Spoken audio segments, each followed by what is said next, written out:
Madam Clerk, I'm going to call you. Who's going to call me? Who's going to call you? Who? The president. You're live.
Mr. President, we are ready to go.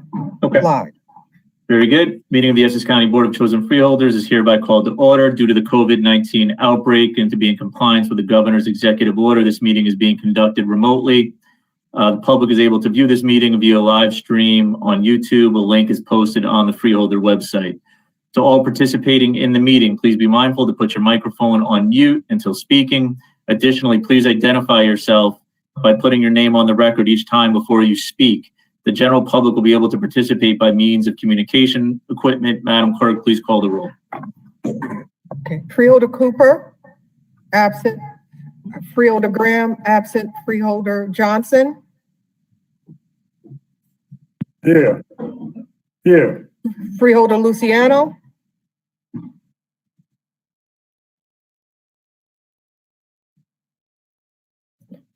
Freeholder Luciano. Absent. Freeholder Mercado. Here. Freeholder Pomares. Here. Freeholder Vice President Richardson.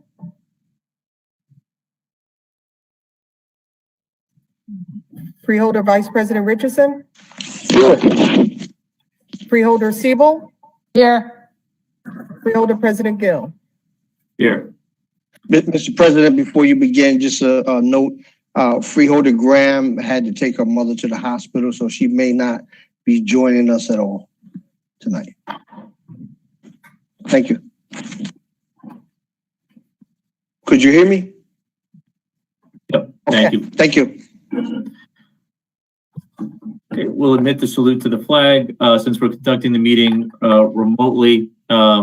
However, for all those affected and or lost to COVID-19, let us pause for a moment of silence.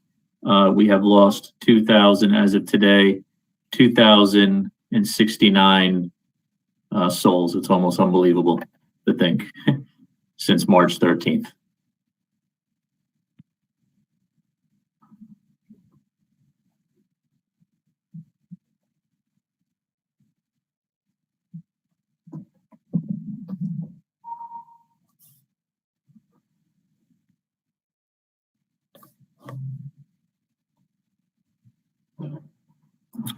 Okay, before certification from the clerk that this meeting is in compliance with the Open Public Meetings Act.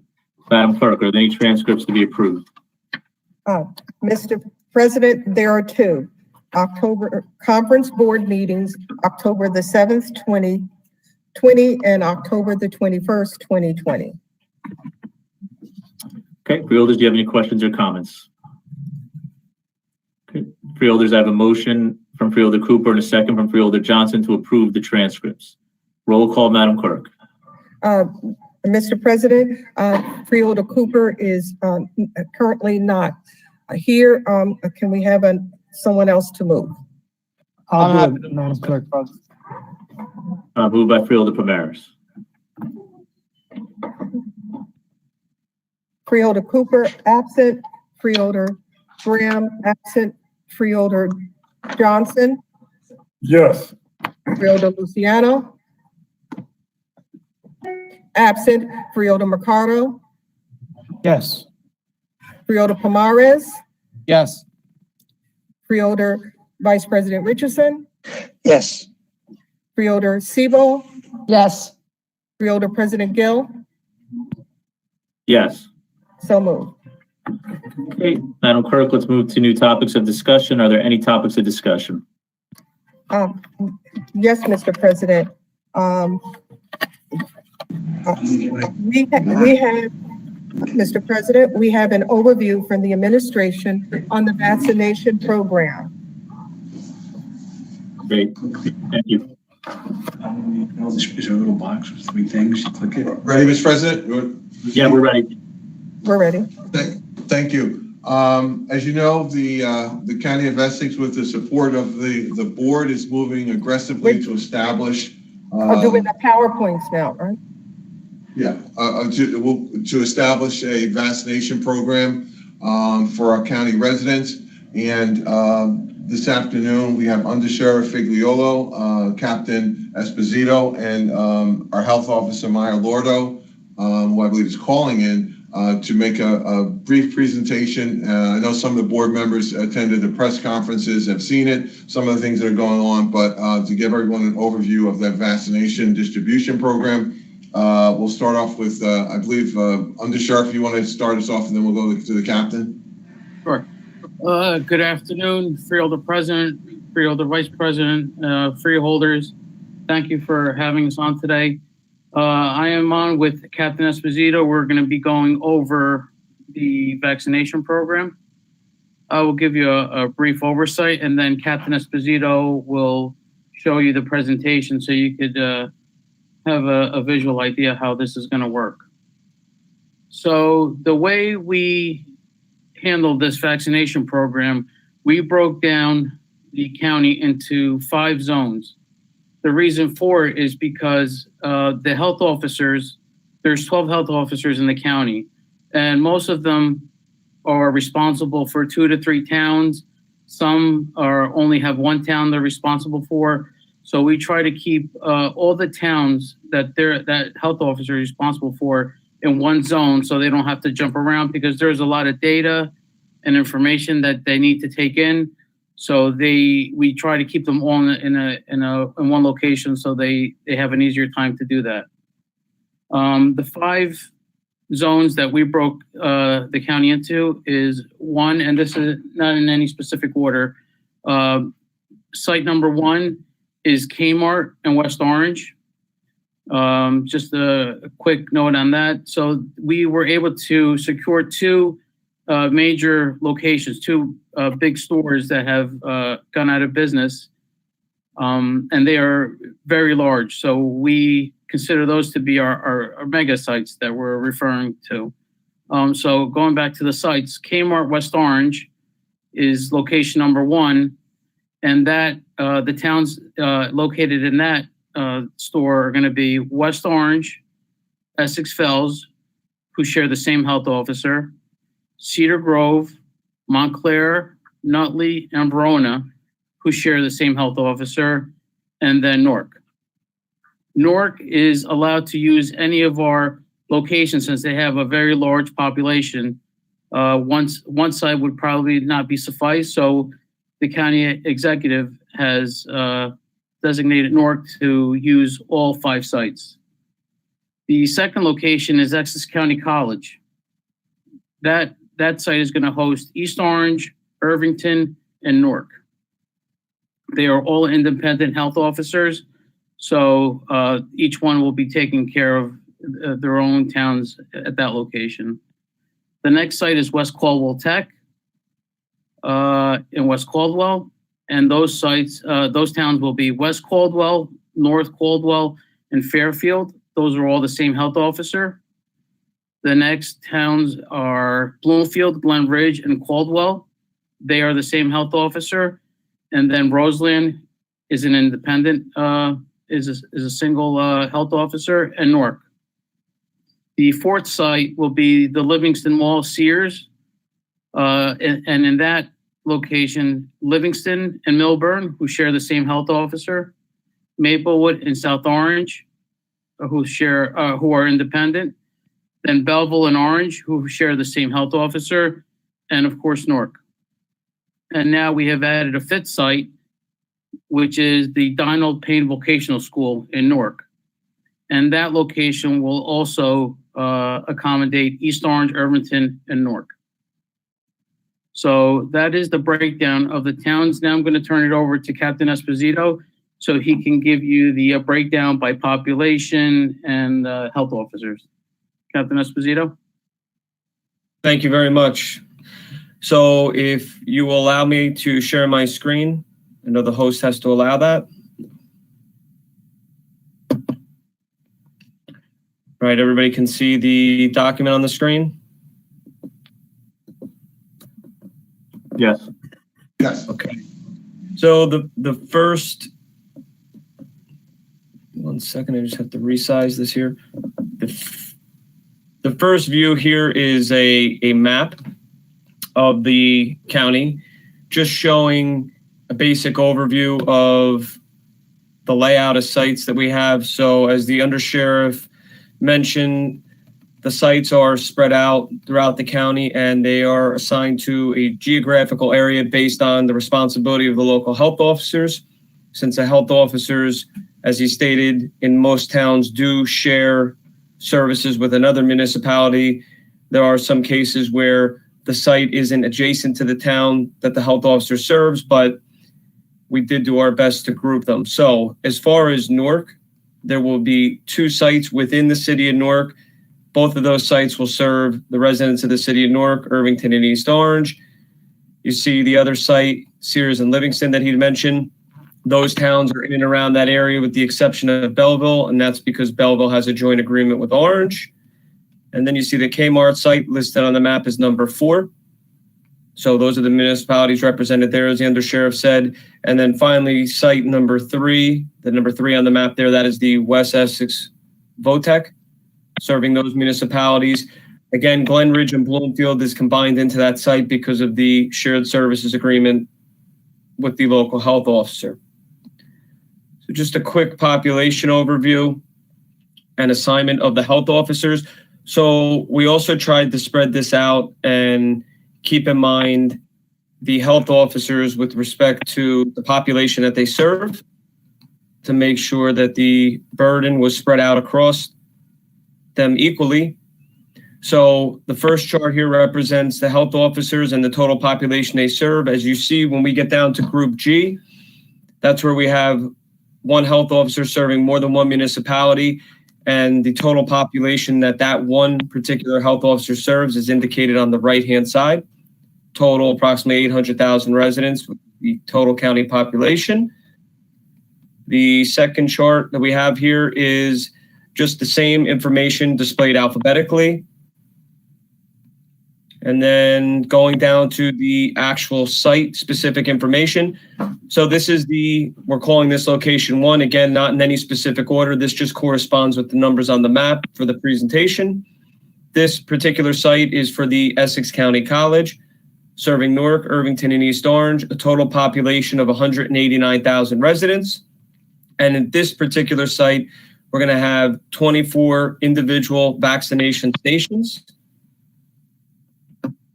And just give me 1 second because we do actually have a photo of that site for those of you who have not seen it yet, and just so the public can get an idea. This is what the site built out looks like. So on the far end where you see ECC, this is the Essex County College Gym. That is the registration area. The booths are where the inoculation and the actual vaccine would be administered. And then the chairs are the socially distant waiting area after the inoculation. The health officer could speak more to this. There's a minimum 15-minute wait period after the inoculation is complete. 1 second, let me just go back to the other screen. So that is the makeup of site number 1. As far as the second site, talking here about the Livingston Mall, the old Sears building. This will also serve Newark, as the undersheriff mentioned. Newark, we took their population and divided it equally amongst the 4 sites. This was prior to the 5th site being added. So the 5th site just allows more capacity in the area of the county where we have the highest density with respect to population, which is in Newark, Irvington, and East Orange. So Livingston, Milburn, Maplewood, South Orange, Belleville, and Orange, joint population served at this location, 229,000 residents. Very similar setup to the college. We have 24 separate vaccine stations at this particular location. The 3rd location, West Caldwell Tech. Again, Newark is represented at every site. West Caldwell, North Caldwell, Fairfield, Roseland, Bloomfield, Glen Ridge, and Caldwell for a total of 167,000 residents served at this particular location. The vaccination stations, slightly smaller than the other locations. So we have 12 vaccination stations here in this particular site. Kmart and West Orange, Newark, Cedar Grove, Montclair, Nutley, Verona, West Orange, and Essex Fells for a total population of 213,000 served. 24 vaccination stations. This is similar to Sears and the Essex County College in terms of capacity. And then finally, the 5th location, which will be additional capacity, where we have the highest density of population in the county, 189,000 served. So this is the same number you saw for the population represented at site number 1, but it adds 12 additional vaccine stations and another separate geographic location to expand the capacity that we have in this particular area of the county. As far as the timing is concerned and the amount of people, our initial goal is 1,000 as far as capacity. And we have an estimated throughput of 144 persons per hour. And that is to make sure we have adequate social distancing. That's to make sure that there's enough time to administer the vaccine and also have the mandatory 15-minute wait period, plus a buffer built in for anything that might come up where we need to serve anybody with their specific need. We'll have EpiPens and other medical supplies on board, or at the medical station within each one of these sites. And as far as my end of the presentation, that concludes it. Obviously, I'll still be on for questions, but I think the health officer might have to provide just a little bit more information. Maya, unless you want me to go into the specifics on more on the flow of the site, or are you going to handle that?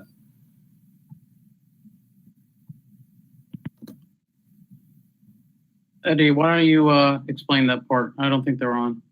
Okay, so when somebody enters the site, the first spot of the site that they're going to hit is a pre-screening station. That's where they'll basically have a customer service oriented person that is going to ensure that they have an appointment. If they have any problems with their appointment or need any technology issues addressed with concerns of access or updating their appointment with their information, that's all going to be done at a pre-screening post at the initial entry point to the vaccine site. Then once all that is filtered out, people who have a confirmed appointment or any issues are addressed, they'll proceed to the formal registration area. There they'll receive their inoculation card. They'll be given a fact sheet and other information. They'll be formally checked in at that point, and they'll proceed to one of the 24 vaccination stations. They'll receive their vaccine from the medical staff that's on site there. Each vaccine station will have 2 medical personnel assigned to it, a nurse and another medical personnel that will do the charting.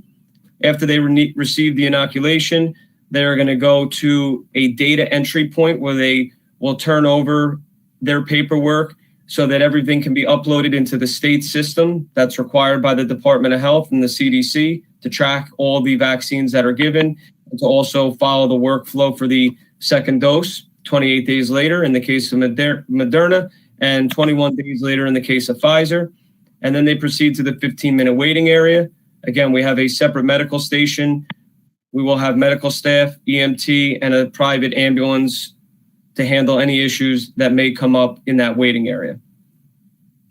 That concludes the presentation on our end. If anybody has any questions, Mr. Administrator, and the entire board, again, thank you for the opportunity. And on behalf of the sheriff, as the county OEM coordinator, he thanks you for the opportunity to present this information. Thank you. Thank you for that Mr. President, presentation. Yes, thank you. Sheriff Figliolo. Sharon Guerrero, the health officer, she's also on the call if you have any questions from the health office. Thank you. I just had a question that didn't have a chance to get asked in our last briefing regarding transportation, particularly for senior communities. Is there, and we might not just be at that step, or people who are in, if there are seniors or people who are in the cohort of that have transportation needs, or are we setting up any system to deal with that? As part of the briefing, the South Orange Village president made a recommendation, I think that we liked, where we're going to try to schedule towns to come in a given window to bring people. If they have seniors, they could come then at one time. We're still kind of thinking that through, but I think that's the way we'll go. And Sharon can talk a little bit more about it, but basically that's the idea, is that we would say for, you know, South Orange, your window is Tuesday from 9 to 12. You can bring your seniors down for those hours, and we'll get them vaccinated. So because the system now is by appointment. It's 100% by appointment, but we could do a window there. If we know that they're going to bring down 20 or 30 people, we can do that at one time and get everybody through and reserve time for that. I have a few questions. I'm sorry, Mr. President. Yeah, no, thank you. I just wanted to ask one follow-up, and then I'll turn it over to you, Commissioner Siebold. So if again, in our communities that have large scale senior buildings, for example, and where we have concentration of seniors, they would still have to make an appointment through the either telephone or through the website. Correct? They would under the way it's set up now. That is correct. That is correct. The folks in the senior buildings are not on that top right now, are not on that top priority list, like for those in long-term care facilities. But the idea is, again, we'll have to think it through and work it through a little bit more. But the idea being that if we could reserve time where a given town would have a window to bring seniors to come in, we would know how many are coming in and be able to do it that way. So that's what we're looking at. Okay. Nothing's been confirmed yet, but yeah. So that, no, totally understood. It almost would seem to me that we might want to give some serious consideration then to working with working with our own department, our own senior outreach folks, and then when we get to this step, and then also coordinating that with the municipalities to see if they can, if we could open up that time slot, as you said, kind of set a set time, and then encourage those populations, that population to participate at that time. Because I'm particularly concerned about, the bulk of that population that has zero access to, to any transportation. So getting them to the site is something that, again, like if you're in a building in East Orange, Irvington, or Newark, probably 2/3 of the building they don't drive. And even getting in Newark, getting from, if you're on the west side of the city, getting to our downtown location is not easy. Not going to be easy. Understood. Should I continue now? Yep. Thanks, Commissioner. All right. I have a couple of questions. Number one, who will provide the transportation? Will each town be responsible for providing transportation for the seniors, or will the county provide transportation? That's one question. My other question is that many of the seniors, you're talking about the fact that they don't drive, but they also don't use computers. So they're going to have difficulty signing up unless they use the phone. So if it's a senior building, can one person in that building who is responsible for work in that building and running the building make all the appointments for everyone who needs one? And also, my last question, and this was not discussed at all, when do you plan to open these facilities? I'll let go ahead, Fitz. Thank you, Administrator. So I'm going to start with the last question and work my way up. So the facilities are going to open based on when we are going to receive the vaccination. We have all our sites are about 95% complete. The only one we have left, we have to work on Sears a little bit, and then the Payne Vocational School. But we will probably be ready by this weekend, ready to open as soon as we get the vaccine. So the starting of the vaccine is based on when the state ships us the vaccine. Now, according to the vaccine, when you get it, from everything I've read, the health officers, the doctors, the pharmacists, they're all the people receiving the vaccinations first, and the long-term care facilities. Then it's the elderly. Is that going to be the first wave that will go to these places? Will that be scheduled? Sharon, you can probably answer that. Sharon? I just want to remind everyone, when you speak, please give your full name and your position or association. This helps with the transcripts when they're transcribed. Thank you. Sharon, would you address that, please? She may not be able to. She's muted. She might be muted or can't get in. But in terms of your first question, I think I could speak to that if. Yeah, I can do, but go right ahead. Go ahead, Captain.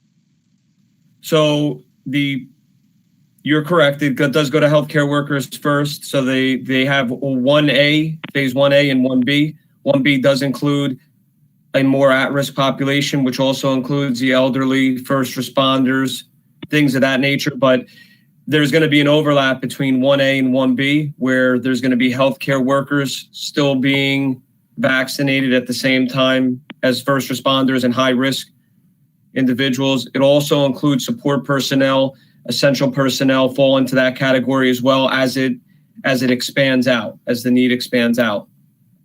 So when these sites open, will high-risk people go first?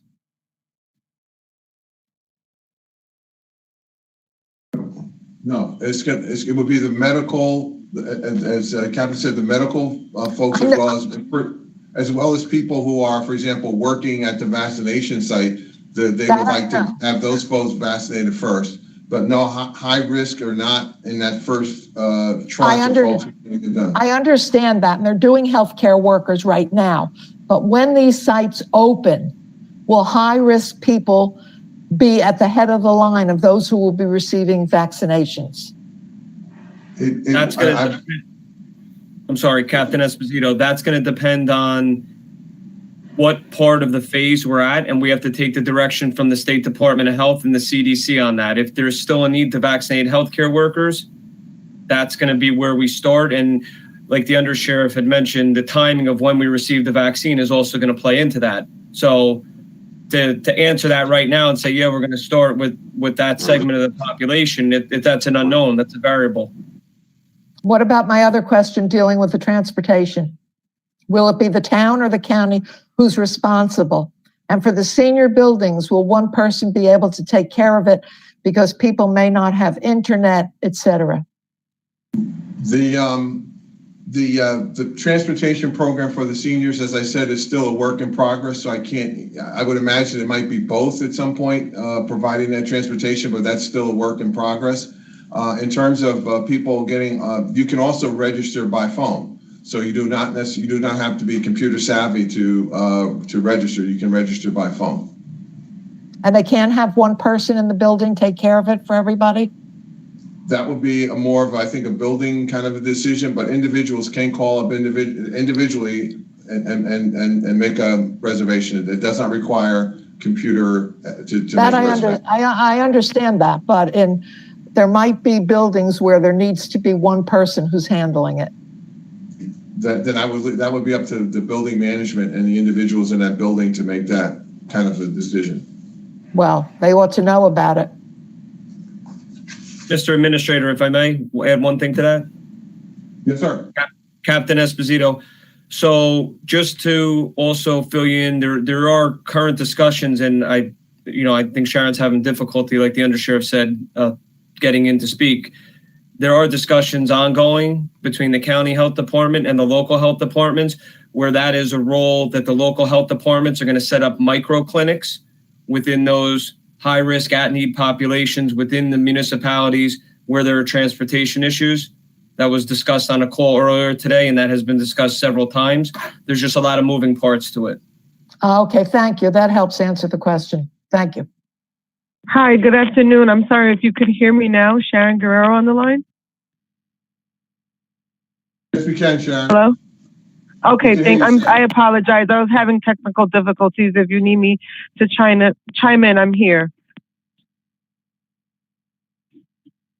Thank you. You might just want to talk a little bit about the micro clinics that Captain Esposito was referring to. Absolutely. So as we continue to plan for our vaccines, if we see that any needs arise as similar as you were talking about the senior buildings or anything, we will absolutely take those into consideration. And the micro clinics might be ran similar to our mobile testing sites, where we just go out and go near the building, and possibly not inside the building, but potentially right outside the building, and we can take care of those individuals right then and there. The registration process will still be the same, because we do need to capture those individuals' personal information and insurance information. If they're not insured, that's different, but we do need to capture that that first name, last name, date of birth, and other medical information for the vaccination. So just to chime in on the question of, can one person do it? If that person is someone that the individual is authorizing to do that on their behalf, then that's totally up to them. But as far as being accessible via phone for an appointment or online, we're open to that. We've been doing that with our COVID testing. We test seniors all the time. We accommodate all of their needs as far as if they have to call in. We make appointments for them. So that's been working for us for COVID testing thus far.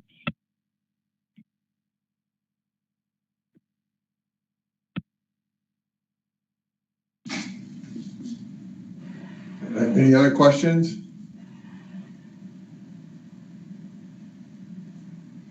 Okay. Appreciate that. Thank you for taking the time. And thank you for the great work that that you've been doing and continue to do. Thank you. Thank you.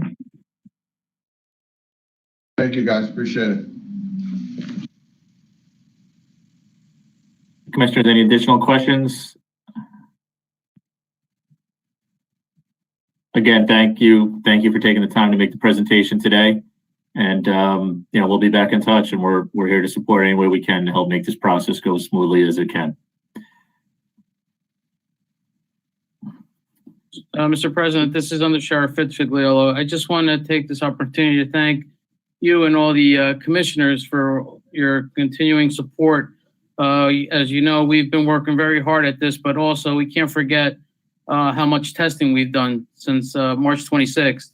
So none of that would happen without your full support. And on behalf of the sheriff and the sheriff's office, we'd like to thank you for always supporting us on all our endeavors. Appreciate that. Thank you. Absolutely. 100% behind you. And, like we said yesterday, I think at the press conferences, yesterday was there just was a little bit of a good energy and a good feeling. I know we have a long way to go, but, if you didn't walk out of yesterday's press conferences feeling optimistic, feeling hopeful, and with the idea that we can now see the horizon and we'll be able to reach it, it just was a good day. So, so thank you for everything you've done to bring us to that point. And it was said yesterday, and I'll say it on the record. Essex County, again, has distinguished itself. There's no county in the state that is as ready as this county to follow up when these vaccines become available and when they become available in larger quantities. The foresight here was tremendous. The early work has clearly paid off. And you know, I have an opportunity to, through the New Jersey Association of Counties, to get a good feel for what other counties are doing. And to say this respectfully of our other colleagues, there's no one who is as ready to go as we are, you know, to do whatever is needed to get to help the state reach that 70% number. And that 70% number, a big chunk of that 70% is the 70% here in this county. So it is a big task in front of us. And again, everything you've done to get us ready for that is clearly, if we haven't said it, I recognize it. It should be congratulated. It should be thanked. And we're here to support you to continue the great effort and the great job that you're doing. Thank you very much. We appreciate that.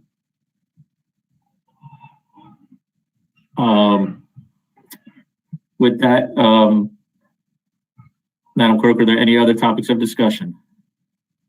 Mr. President, there are none. Okay, thank you. Mr. President, I believe I see a freeholder or commissioner. I'm trying to get that. Cooper may have joined us. There you okay, recognizing freeholder. Oh, now you got me to representing Commissioner. I got a few more days left here. Recognizing Commissioner Cooper for the record. Madam Clerk, let's move to the public comment session. Today's meeting is a combined conference board meeting, and we will vote on every item on the agenda. However, since we're meeting remotely, the public had the opportunity to submit questions and comments for consideration and can also call in. At this portion of the meeting, the clerk will have additional instructions for our callers. Madam Clerk. Mr. President, I'm going to ask the callers to be mindful of any electronic devices. They should be turned off. And at this point, I'm going to invite the public information officer to present the first caller if we have one online and provide any additional instructions that may be necessary. Thank you, Madam Clerk. Shalom Alumba, Public Information Officer for the Essex County Board of Commissioners. All the callers on hold waiting to speak should be able to hear me. As a reminder, as Madam Clerk just stated, please make sure you unmute your phone before speaking. Please make sure you do not have tonight's meeting playing on any cell phones, laptops, or devices within earshot. There is a slight delay, so you cannot make comments and listen to the meeting on another device at the same time. The first speaker has a phone number with the last 4 digits ending in 3890. You have 3 minutes to speak. You may begin. Matt Dragon, West Orange. On the resolutions, 2 questions with requests for formal responses. For resolution K12, can the administration please provide a copy of the civil filing that this contract is in reference to? I'm not asking for anything privileged, private, or confidential, just a copy of the public filing with the court as filed by the claimant that established this case and requires the contract to represent the county. And then number 2, was K13 pulled because the county changed the law firm it was going to use to handle this case, or should we expect that an additional law firm being paid up to another $100,000 is being used to defend the sheriff's office on this one case? Thank you. Thank you. The next speaker has a number with the last 4 digits ending in 7911. You have 3 minutes to speak. You may begin. Yes, thank you. My name is Andrea De Hoyos, and I've listened very carefully to what you've been saying. So I'm curious how what I'm going to say is going to land for you all, because I'm calling regarding the topic of discussion, F1. So it's concerning to me that you have a buffer person on hand with an EpiPen. I know that we're trying to get to 70% immunity. So I'm wondering what statistics is the county looking at that proves that we're not already at herd immunity. I ask this because I know that we already have a significant number of our population at low risk, children under 16, people with type O blood type, people who maintain sufficient levels of vitamin D, zinc, copper, and hydration in their systems. We also know that naturally, without a vaccine, there's been a 98 to 99% recovery rate in under 7-year-olds. So there was an article that I read that says that the Essex County has chosen the Moderna vaccine. So I'm wondering if that's true. If that is true, I'm surprised because that company has made no consumable products and is essentially a startup. One Moderna scientist even described it as an investment firm that hopefully develops a drug that's successful. So my two questions here for the room, is why did the county choose this particular manufacturer? I'm also curious about what safety and efficacy data you're following. And also I'm wondering who's liable if the product does harm, which clearly you're prepared for with the buffer person. And so the reason I ask this too is because we all know that the mRNA is a brand new technology, that there are no longitudinal studies. And if you do any scratch the surface research, you learn that the vaccine doesn't prevent transmission, the vaccine doesn't stop the virus, and there have been unwanted side effects, including myelitis and anaphylaxis, which is why you have the EpiPen on hand. We know that SARS-CoV-2 is novel because of the spike protein that accesses the cell via the ACE2 receptor. The technology that is the messenger RNA tells the body to create the spike proteins, right, to stimulate the body's immune response to that protein, which then creates the conditions for autoimmune issues, either in the short term or the long term. So this You is have, Andrea, you have so 30 seconds.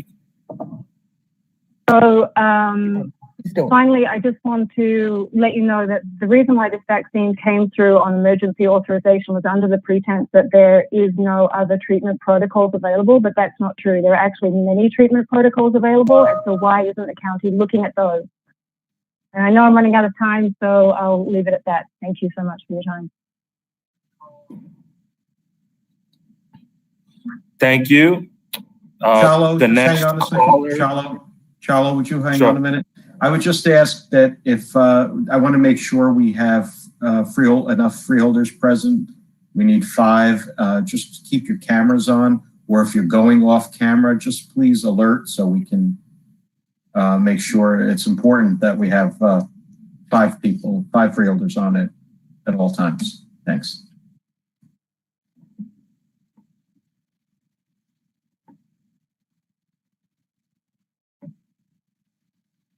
Continue. All right, so continue. Okay. The next speaker is, I see the name here, Rosie Batista. Ms. Batista, please restate your name for the record. You have 3 minutes to speak. You may begin. Hey, this is Rosie Batista. I'm an Essex County constituent, a proud grandma and a brand new grandma, and have some concerns and questions regarding the vaccine and the delivery of it. So I've heard from many sources, and most importantly, the Surgeon General, Jerome Adams himself, that people are still going to have to wear masks, socially distance, because even though you're vaccinated, it doesn't prevent infection.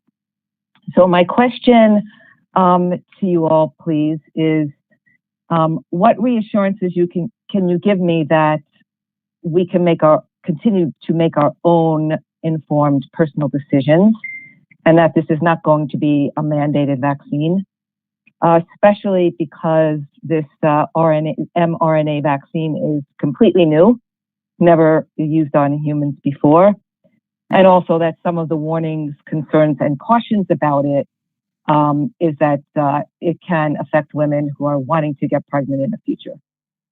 I'm So, sorry, Ms. Batista, please, Ms. Batista, Yep. please repeat your first question. You broke up.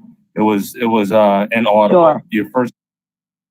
Okay, so I'd like to know what assurances you can give me that we can continue to make our own personal informed decisions about receiving the vaccine or not.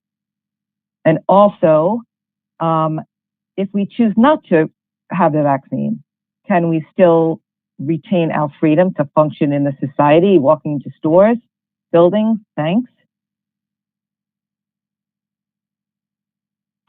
And if we decide this is not a vaccine that we personally want to take, will there be any consequences to that? Especially because this is not something that has been tested on anybody before. And, you know, we want the right to be able to decide for ourselves, and maybe we don't want to take the vaccine right away. So those are my questions, and I know I have 3 minutes. It seems like you're not going to be able to answer me now, so I'd really love the opportunity to have some answers by email. So if that's possible, you guys have my email. Would that be possible? All questions are answered in writing. So all questions presented during public comment, as is our policy and practice, are responded to in writing. Okay, that's perfect then. Yeah, and also since I have a little more time, the question is, I'd really like to understand why, if it's not preventing infection, why the vaccine, you know, why the vaccine if we still have to do all the other things that we're doing anyway and still have the possibility of being infected. So I'd like to understand what the point. Thank you.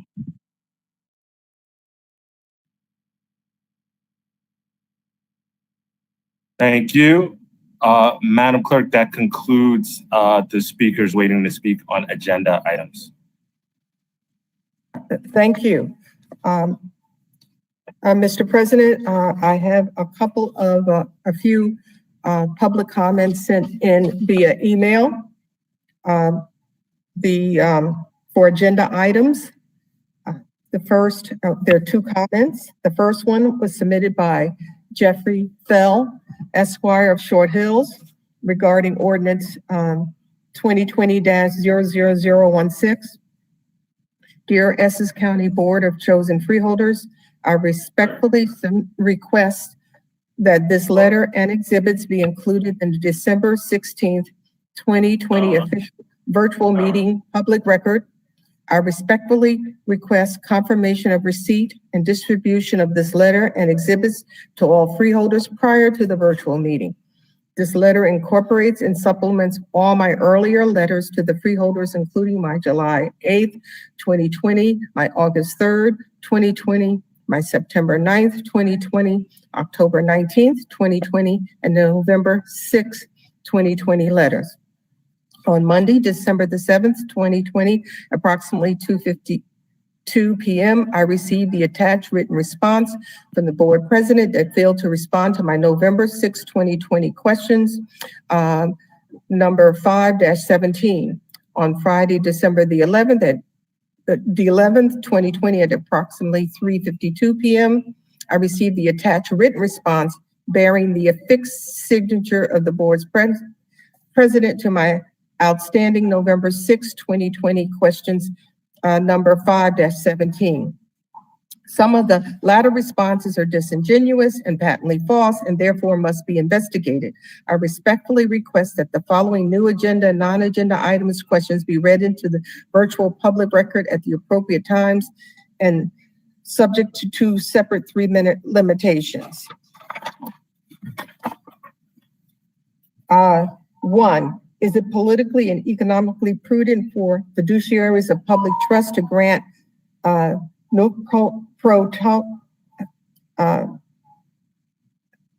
retroactive salary increases while numerous municipalities and residents are confronting unprecedented financial burdens and strains due to COVID-19 pandemic? 2, why the delay in adopting an ordinance approving all the let me spell it because I'm not quite sure I'm pronouncing it correctly. NUNC Pro TUNC. Counselor, how is that pronounced? You have it. You did it right. Retroactive 2020 salary and other related benefit increases incorporated and appropriated within the county's adopted 2020 budget. 3, Are county taxpayers entitled to a prompt oral response to all pertinent? Second, reading public questions before the board considers and takes official action on a second reading public hearing ordinance agenda item. 4, under developing case law, can monetary damages be imposed against a public official in his or her individual capacity for abridging, impairing, or limiting a well-established constitutional and statutory right? See Tanzan versus Tanvir, 592 U.S. Underline December 10, 2020. 5, under the developing case law, can a public official forfeit his entire public pension for certain criminal convictions related to the abuse of his or her official position? See State versus Zach, A-51118T1, and the time is up. Okay, the second submission is from Michael Cedrone of Stevens and Lee in Lawrenceville, New Jersey, regarding resolution item number 62. Okay.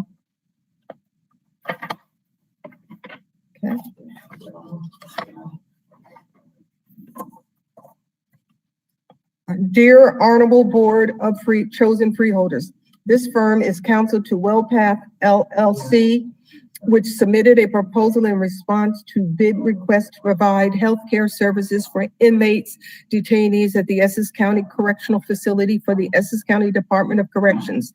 Bid number 20-195, the RFP on behalf of WellPath. Please accept this letter in protest to the resolution proposed for adoption by the Essex County Board of Chosen Freeholders at their regular meeting on December the 16th, 2020, which would act to award the healthcare services contract to punitive second lowest bidder and an incumbent contractor, CFG Health Services, LLC. We request that the issues raised herein be considered by the county prior to the award, and that this protest letter be distributed to the Freeholder Board prior to the decision on the proposed resolution. Enclosed herewithin, please find the statement that we request to be read into the record for public comment on this resolution. In response to the RFP, the county received 2 sealed bids, included the lowest bid from WellPath in the amount of $49,025,880. The second lowest bid from CFG in the amount of $53,225,129. By the letter that same day, the county rejected WellPath proposals on the basis that it had been deemed non-responsive for submitting 2 price quotation forms with 2 different total prices. This decision was arbitrary and capricious and contrary to the local contract law. On November 19, 2020, WellPath timely filed a bid protest with the county, as the bid submitted by WellPath was the lowest responsive and responsible bidder. On December the 1st, 2020, the county rejected WellPath's bid protest.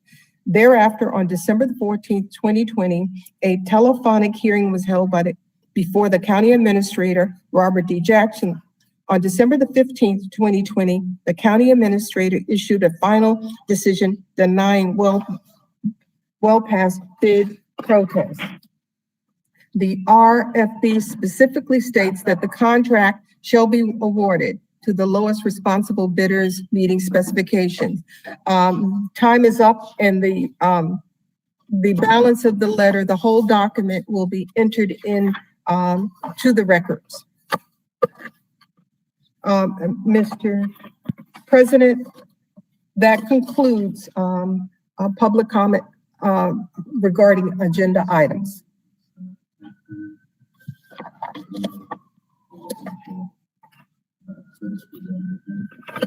Madam Clerk, as you noted, all of these items will be responded to in writing, as is our normal process. Madam Clerk, do we have any ordinances or resolutions for introduction and first reading? Mr. President, we have none. Okay, Madam Clerk, do we have any ordinances or resolutions for listed purposes only? Mr. President, we have none.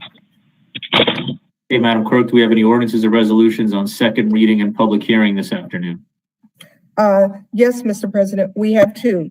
Ordinance number O-2020-0016 and ordinance number O-2020-0017. Okay, Madam Clerk, let's move to ordinance O-2020-00016 and read it into the record at a later time. I hereby declare the public hearing on ordinance O-2020-00016 open. Are there any written comments or any callers who wish to comment on this ordinance? I'm going to ask our public information officer, do we have anyone in queue for public comment on this ordinance?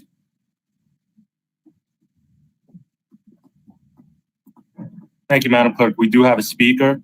I will patch him through right now. The speaker is Matt Dragon. Mr. Dragon, please state your name on record, and you have 3 minutes to speak. You may begin. Matt Dragon, West Orange. I would recommend you vote no for this ordinance as currently written. I know you all work very hard for the county and its residents, as does the county executive and the other folks covered by this ordinance. I'm not looking to take anything away from the time and effort you put in, and I wish for you to be reasonably compensated for your efforts. But given COVID and the crushing economic crisis that has followed, I would suggest that this is not the time to give yourselves and other high-up county officials raises. If some of these are required per contract, I understand there's nothing you can do. But I don't think there's a commissioners union you've agreed to these raises with. And so I would encourage you to forgo your raises and withhold Joe D's raise and any other raises that are not contractually required. Instead, you can give out 1,050 food boxes for the next few events, or fund a few more free COVID tests. And it's the right message to be sending to your constituents. Thank you. Thank you. We do not have any other speakers wishing to speak.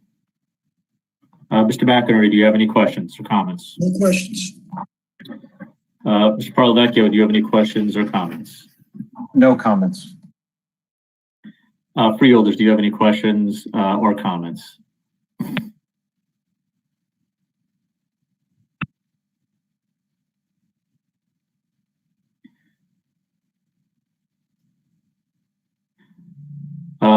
Just before we take this vote, I'd like to actually just on the record that and it's important that both my colleagues and the administration know this.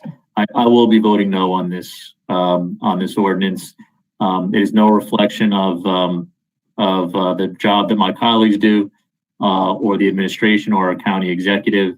But for me, as a personal choice, I just don't feel right with this timing at this point in time. So I will be voting no, but I want all my colleagues to know, and the administration and everyone else who's included, that it has nothing to do with your performance or whether you deserve a raise at this point in time. With that, freeholders, I have a motion from Freeholder Johnson and a second from Freehold. I need another second.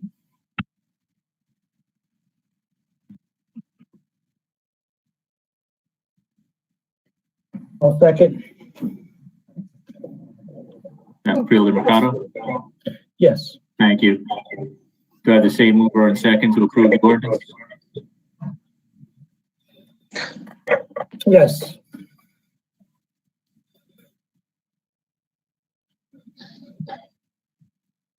Okay, roll call, Madam Clerk. Freeholder Sebo, Yes. Freeholder Vice President Richardson, Yes. Freeholder Pomares, Yes. Freeholder Mercado, Yes. Freeholder Luciano, absent. Freeholder Johnson, Yes. Freeholder Graham, absent. Freeholder Cooper, absent. Freeholder President Gill, No. so moved. Okay, Madam Clerk, let's move to 2020-00017. I hereby declare the public hearing on ordinance 2020-0017 open. Are there any written comments or any callers who wish to comment on this ordinance, Madam Clerk? May I ask if there's anyone in the queue to my public information officer?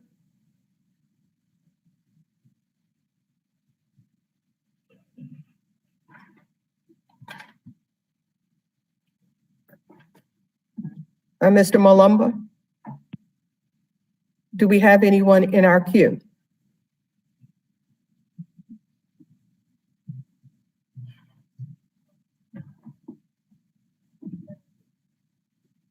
Are you on mute? Mr. President, I'm going to pause for a moment. I'm going to ask just to make sure that we don't miss anyone. Sure, no problem. I'm sorry, it's breaking up. There are no, no, it's just choppy. All right, do we have anyone in the queue?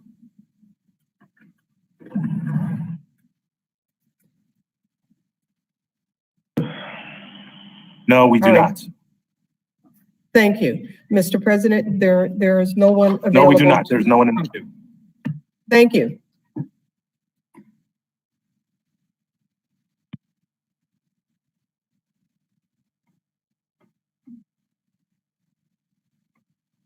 And Mr. President, we also have no written correspondence. Great. Mr. McInerney, any questions or comments? Mr. President, this is not a new financing. This was an ordinance to make some changes in the way that the funds were originally set up in the budget.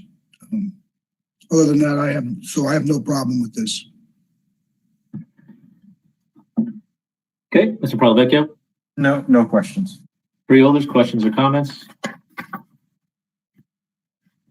Okay, I have a motion from Freeholder Luciano and a second from Freeholder Mercado to close the public hearing on 2020-00017. Do I have the same mover and second to approve the ordinance? Yes, you do. Yes. Thank you. Roll call, Madam Clerk. Freeholder Cooper. Absent. Freeholder Graham, absent. Freeholder Johnson. Yes. Freeholder Luciano.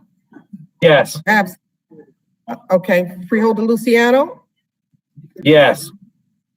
Freeholder Mercado. Yes. Freeholder Pomares. Yes. Freeholder Vice President Richardson. Yes. Freeholder Siebel. Yes. Freeholder President Gill. Yes. So moved. Very good. Moving to resolutions number 1 and 89, which are from the Office of Management and Budget, which we can read into the record at its later time. Mr. Jackson, please explain the resolution. Certainly, Mr. President. Ms. de Blasio and Mr. Acker are here to address these items. Thanks, Robert. It's Mark Acker's record. This is the typical time of the year where we're allowed to make transfers between budget appropriations. This is a transfer in the amount of $1,021,000. It's coming from areas where we have the money available. And the net, maybe you can talk about where it's going. Sure. Good afternoon, freeholders. Annette de Blasio, Office of Management and Budget. So the salary and wages are again cleaning up some minor adjustments through payroll 26. They are coming from areas where there is a salary savings. Most of the items have been brought to Office of Management and Budget by the directors. So in the instance of Public Works, Director Sanjeev has requested additional funds to support his needs. And Parks, again, has requested some extra funds to support their December snow projection needs. If there's a particular item in specific, I can answer that. If not, it is just cleaning up some projections that have come to our office since our first transfer resolution. Very good. That just covers resolution. That's just number one, Mr. Jackson, or is that 1 and 89?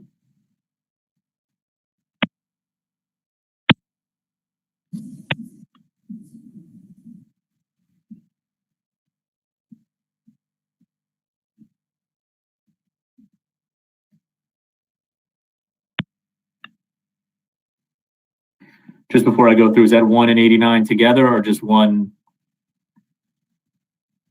I'm sorry, I was on mute. Mark and Annette, if you could do number 89 as well,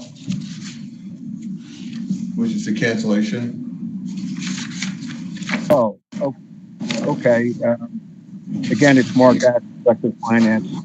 The cancellation is in the amount of $8 million, and it's taking available positive variances that we project through year end and canceling them so they'll go back into the current budget into fund balance.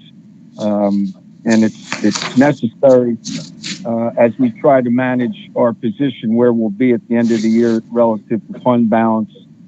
In conversations with the county exec, we have a range where we'd like to be at 12/31 with our fund balance. And this will go a long way to get us towards that number that the exec is looking for.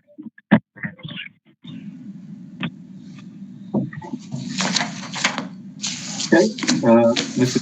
Pelvecchio, resolution 1 and 89. Any questions? I don't have any questions on those. Thank you. Mr. McCreary? Yes, the transfer resolution is pretty standard at this time of year, just to resolve it or reconcile any overages that we may have in certain areas. Cancellation resolution is really important. As we cancel it within the year, as Mr. Acker said, it goes straight to fund balance. Those unexpended balances will go straight to fund balance as long as we cancel before the end of the year. If we do not, then you'd have to wait a full year for the 2020 budget to lapse in 2021, December 2021, in order to take availability of that $8 million. So this is a prudent measure to get that money in fund balance a lot faster than typically we would.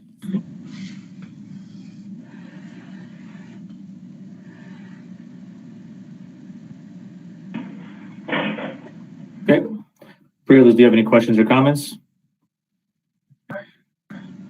Freeholders, I have a motion from Freeholder Mercado and a second from Freeholder Clamaris to take resolution 1 and 89 as one. Roll call, Madam Clerk. Freeholder.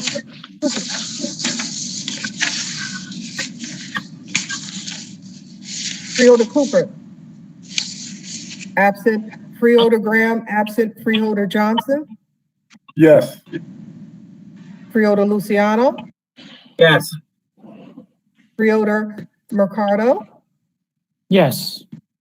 Freeholder Pomares. Yes. Freeholder Vice President Richardson. Yes. Freeholder Sebo. Yes.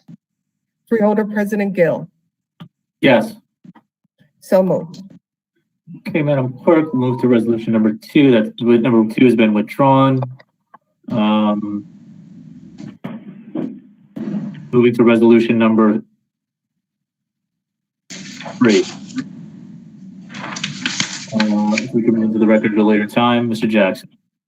Mr. President, our Chief Information Officer, Mr. Hunt, will handle items 3 and 4. Carl Hunt, Chief Information Officer. Number 3 is for the hardware equipment for the technology built for the Dr. Martin Luther King building. It's for $437,492. We are trying to move forward on this equipment sooner than later as the prices are changing every week. This is for all of the technology equipment for this building. Mr. President, just a point of clarity.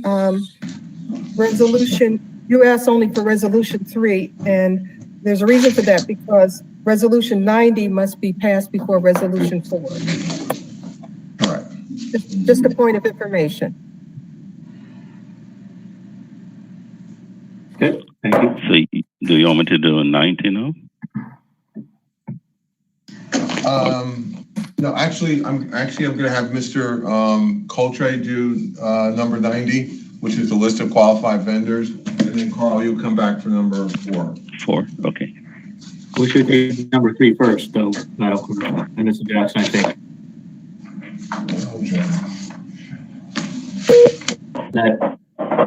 If you wish, President. Am I wrong on that? I mean, do we have to take number? We can go to 90. We can do 390 and number. I'm going to play these numbers tonight if I'm able to get out of the house, but we're going to do 390 and number 4. Yes. So we would vote on number 3 separately. All right.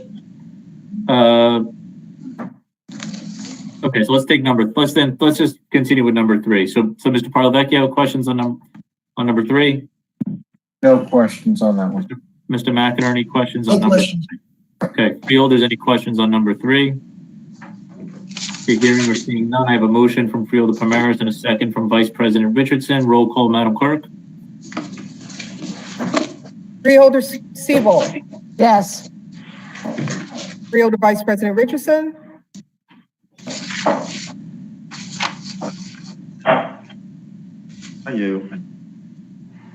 Richardson, you have to unmute. You got 90. Yes. Thank you. Freeholder Pomares, Yes. Freeholder Mercado, Yes. Freeholder Luciano, Yes. Freeholder Johnson, Yes. Freeholder Graham, absent. Freeholder Cooper, Yes. Freeholder President Gill, Yes. so moved. And may I remind you, if you're not speaking, please stay on mute.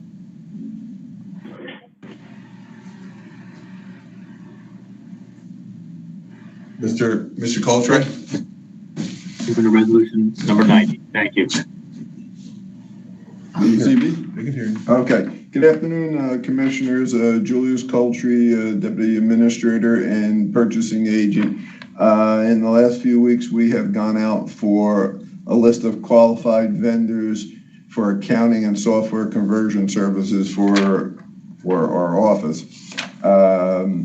We qualified 2 vendors who came in and were responsible for all the documents needed to be qualified for this particular service. They are New Jersey Governmental Service, LLC, and Fenmore Armour and Associates of West Orange. Both agencies are from West Orange.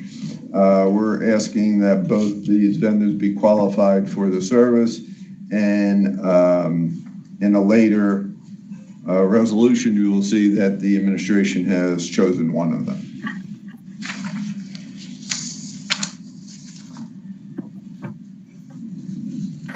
Okay.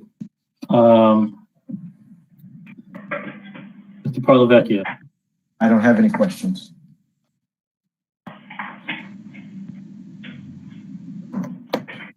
Okay. Mr. McInerney. No questions.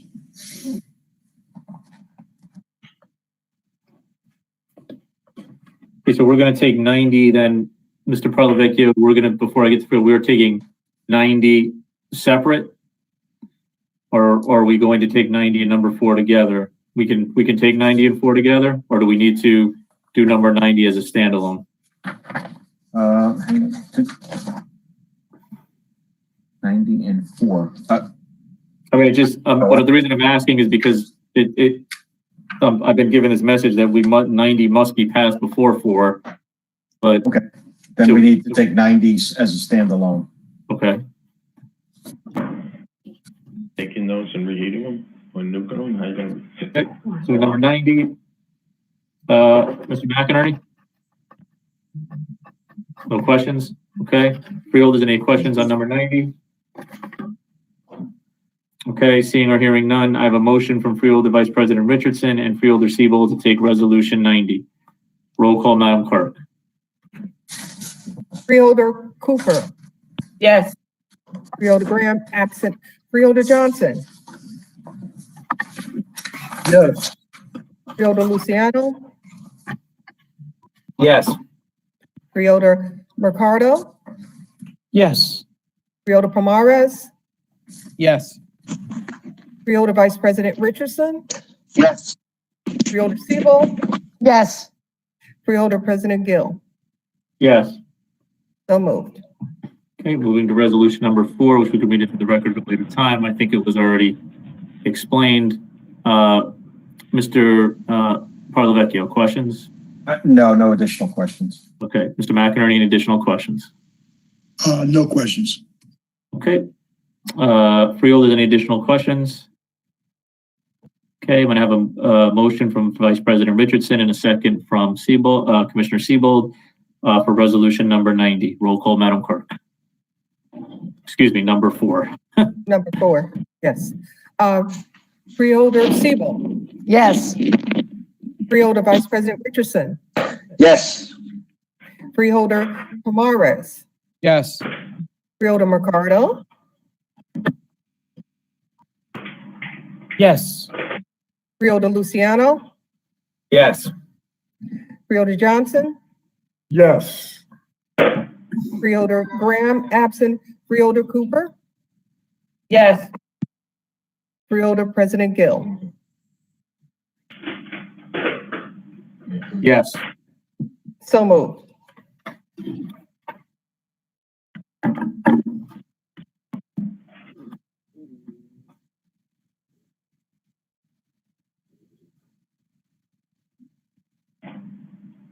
Okay, moving to resolution number 5. Mr. Jackson. Mr. President, this is a contract with Election Graphics to provide project manager services for our new voting machine implementation contract for June 30th, 2020 to June 30th, 2021. This is for oversight for that process. However, that continues to evolve. And the original contract was from January 28th, 2020 to June 5th, 2020. Of which we've expended $29,000. And again, here, this contract is not to exceed $110,000, but if there's no effort made with respect to the rollout, then there will be no dollars expended. But this just covers as our voting processes continue to evolve.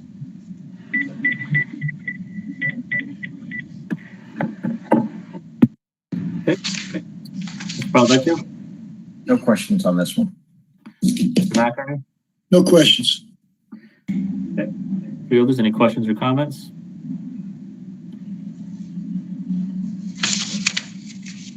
This would have been the same. This would have been the same firm that we were going to hire, or I forget. Did we hire them before when we thought we were going to make this change before the pandemic? That is correct, Mr. President. Okay. So essentially the same services and concept. Yes, sir. Okay. Okay. Freeholders, I have a motion from Commissioner Siebold and from Commissioner Cooper. Roll call, Madam Clerk. I'm going to follow your lead and say Commissioner this time. Commissioner Siebold.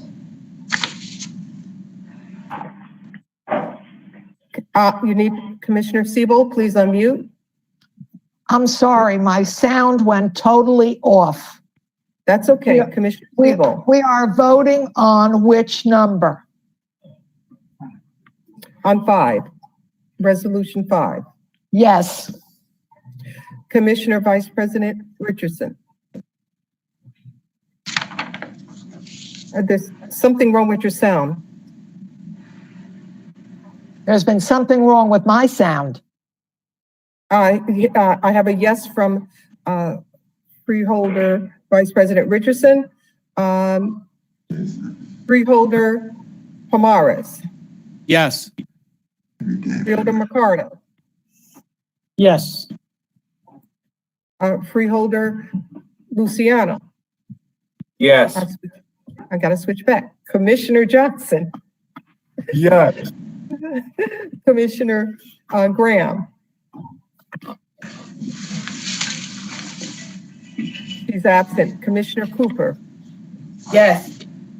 Commissioner President Gill. Yes. So moved.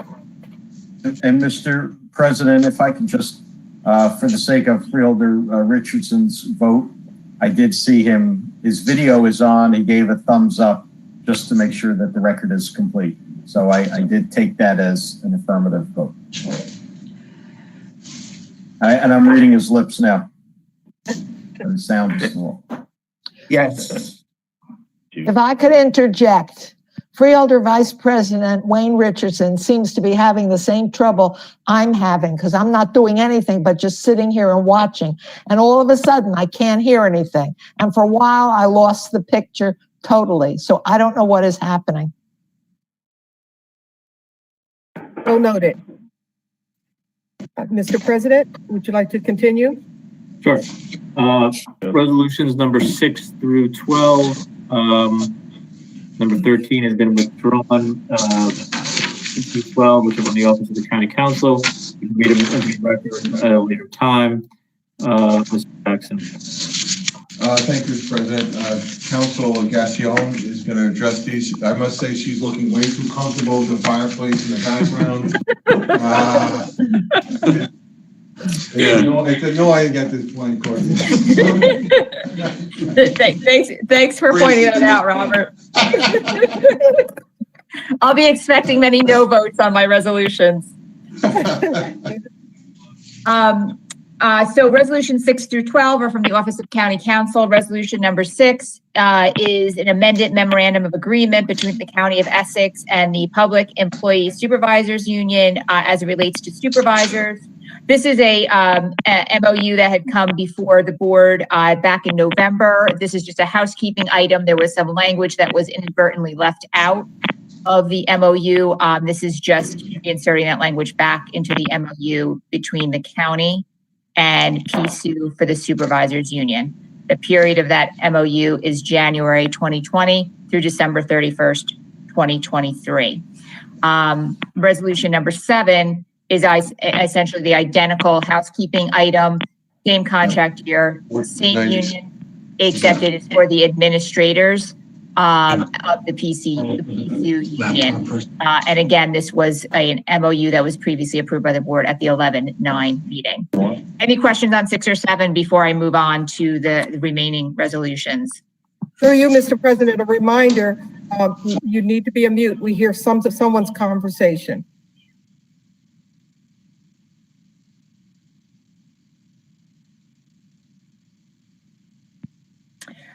Okay, Courtney Gassion, Essex County Council. Resolution number 8 is the approval for the list of qualified outside legal counsel.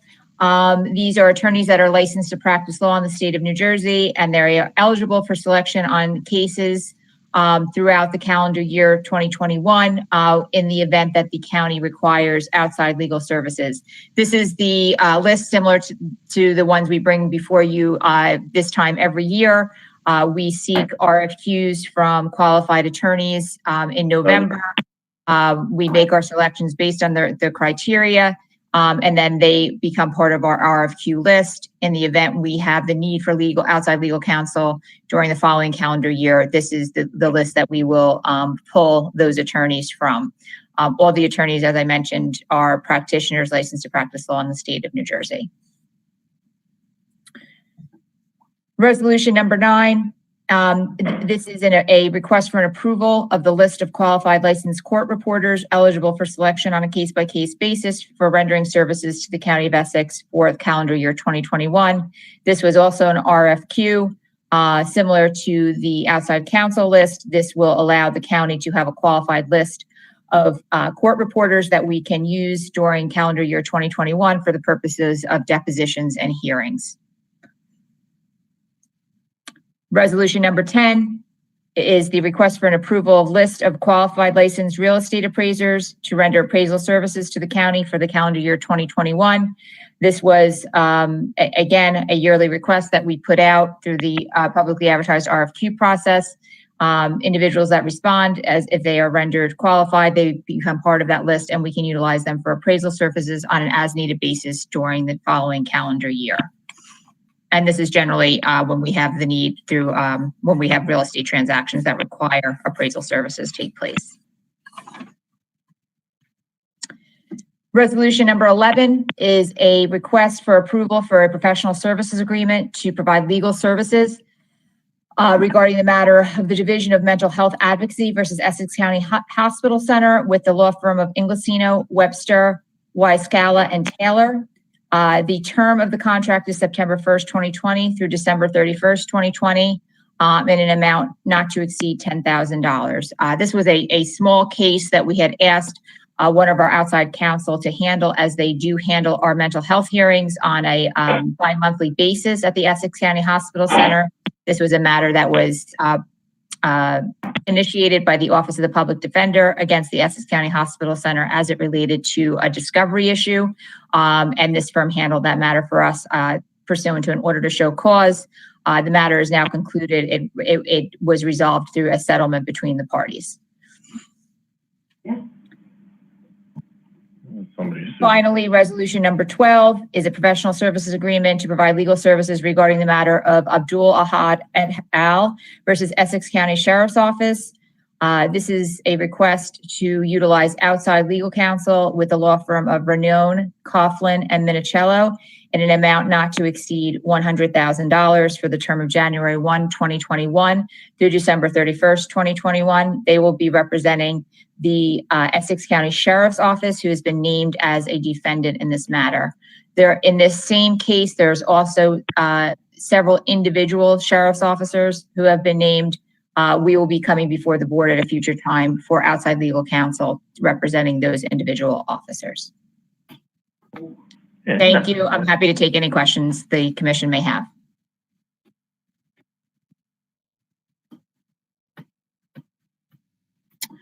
Okay, Mr. Parlavecchio. Thank you.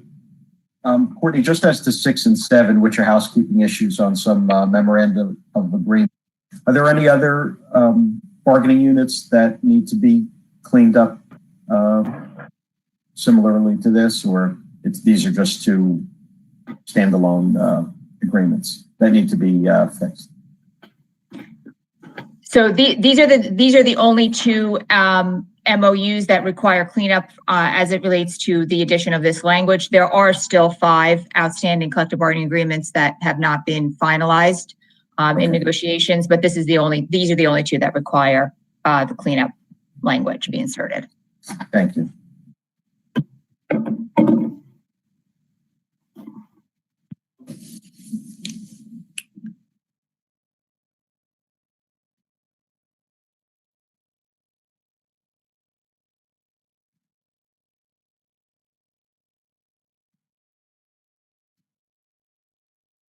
Okay, Mr. McInerney.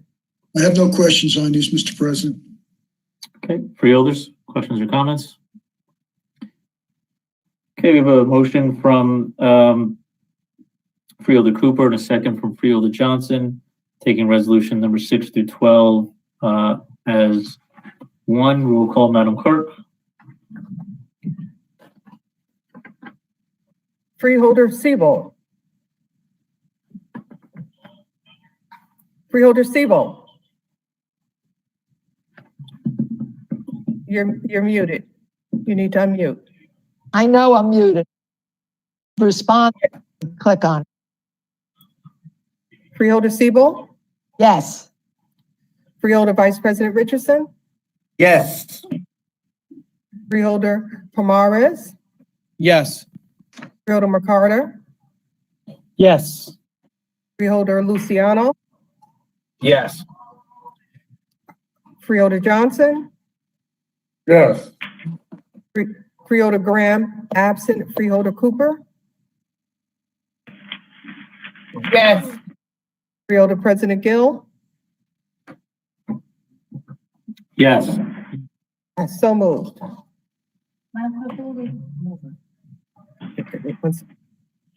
I'm sorry, Madam Clerk. And Mr. Prodecki, I need to change my vote to on number 8 to present, not voting. Okay. Madam Clerk, you'll note that on number 8. Yes, Counselor. Okay. Moving to resolution number 13. Number 13 has been withdrawn. Moving to resolutions 14 and 96. Mr. Jackson. Thank you, Mr. President. Mr. Hunt will handle item 14 and Director Keisha Burnett will handle 96. Carl? Carl Hunt, Chief Information Officer. Number 14 is for additional laptops for the folks that's working from home remotely because of COVID ID. So these laptops are just for totally Essex County remote utilization.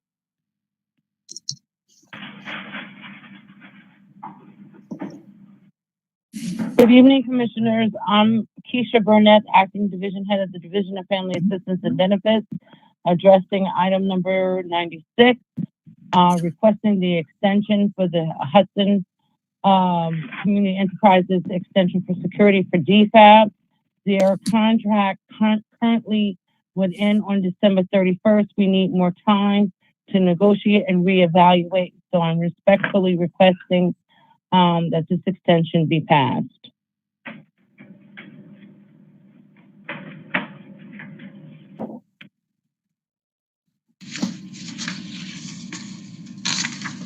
And just, if I may, Mr. President, just a note on number 96, we did declare an emergency so we could handle this ongoing need for security while we address the issues that Director Burnett raised.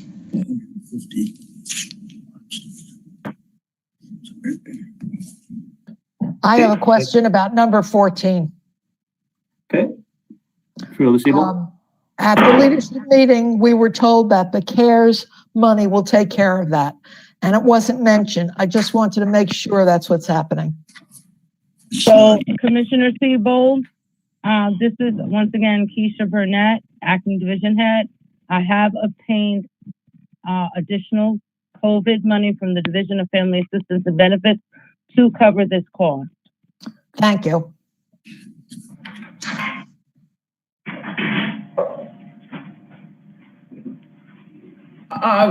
Freeholder President, I have a question. Sure. So these laptops are going to be given to employees to utilize? These laptops will be, Carl Hunt, Chief Information Officer. These laptops will be given to employees from DFAP so that they can perform their duties remotely to be able to access the system and access the state so that they can get their jobs done completely.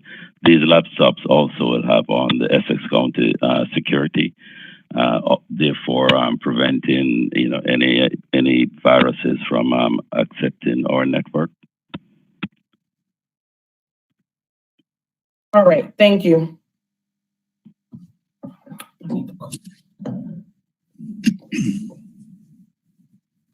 Okay, Mr. McInerney, excuse me, Mr. Prodecki, any questions? Thanks. Just quick on 96. This emergency extension, this will prevent any lapse in security services, I presume, correct? Yes, this is acting Division Head Keisha P. Burnett. Yes, that is correct. Okay, thank you. Mr. McInerney. Yes, on the purchase of computers under the state contract, according to the certification of funds in the decision memorandum, it indicates that it's coming out of the current budget, not out any grant funds. So is there a reason for that, or are these grant funds already secured, or just wondering why the certification doesn't indicate that they're grant funded? I don't have the answer to that question, Mr. McInerney. We do have grant money to cover this. I can't speak to it specifically. We will get the answer and get back to you. Okay, thanks.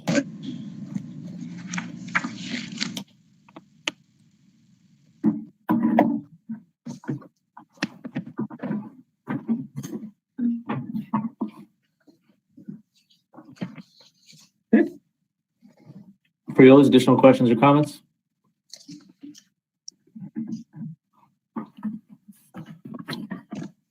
Okay, I have a motion from Freeholder Johnson and a second from Freeholder Luciano on resolutions 14 and 96. Roll call, Madam Clerk. Freeholder Cooper, Yes. Freeholder Graham, absent Freeholder Johnson, Yes. Freeholder Luciano, Yes. Freeholder Mercado, Yes. Freeholder Pomares, Yes. Freeholder Vice President Richardson, Yes. Freeholder Siebel, Yes. Freeholder President Gill, Yes. so moved. Okay. Very good, Madam Clerk. Going to the second round of numbers that I'll play later tonight, 15, 17, and 95. We can read them into the record at a later time. Mr. Jackson. Thank you, Mr. President. Mr. Director Brown will handle items 15 and 95, and Mr. Woods will handle items 16 and 17. To keep the confusion going. Yes. Mr. Brown. Good evening, Mr. President and freeholders, or I'm sorry, commissioners. This is Maurice Brown, Director of Senior Services. I'm filling in for the acting director, Deputy Director Terrence McCoy as it relates to Code Blue. In late November, the New Jersey Human Services provided Essex County with $545,000 for Code Blue. This was a very generous grant, and we're going to apply it toward Code Blue, which is the only thing it can be utilized for. The reason why we have 95 as the emergency is because we knew we had to insert the budget of $545,000. And just like this week, with the pending snowstorm that's actually hitting us now, we needed that emergency money so that the $545,000 that would take effect later with the RFP would be placed now.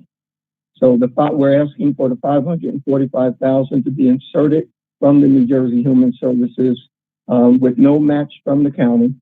And we're also asking that this emergency fund be inserted so that we can call a Code Blue, which we did already, but we can pay these shelters that we're going to be utilizing now.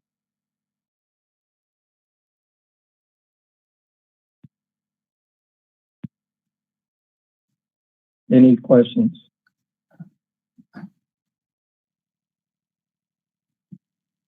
Michael, would you like to cover 16 and 17? Yes. Good evening, freeholders. My name is Michael Woods, work with the Division of Community Action. These two resolutions, 16 and 17, are seeking to just increase the amount of time for the contractual agreements between these community service-based providers who are the Homeless Trust Fund, item 16 being for the domestic violence program that we have, and item 17 being for the senior program. In consultation with the county administrator's office and county council, it was suggested that we, because of COVID, extend these to be 2-year grants. We had intended in the beginning, but it was going to be an option at first. But now we just want to make it 2 years to ensure that we can serve as many folks as possible during trying times. I'll be on the call if you have any questions about this particular item.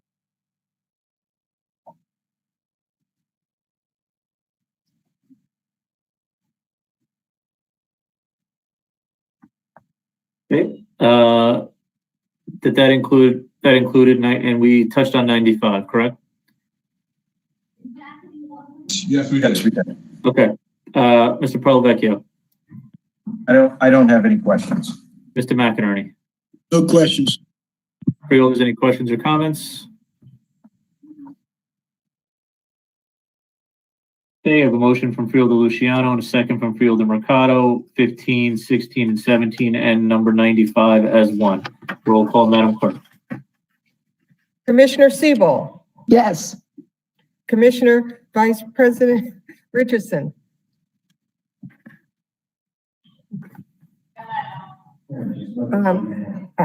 Counselor, I see a visual thumbs up. Double thumbs up. That's it. This is like doing a deposition. You have to kind of paint the picture. That is a yes from Commissioner Vice President Richardson. Commissioner Pomares, Yes. Commissioner Mercado, Yes. Commissioner Luciano, Yes. Commissioner Johnson, Yes. Commissioner Graham, absent Commissioner Cooper. Yes. Commissioner President Gill. Yes. So moved.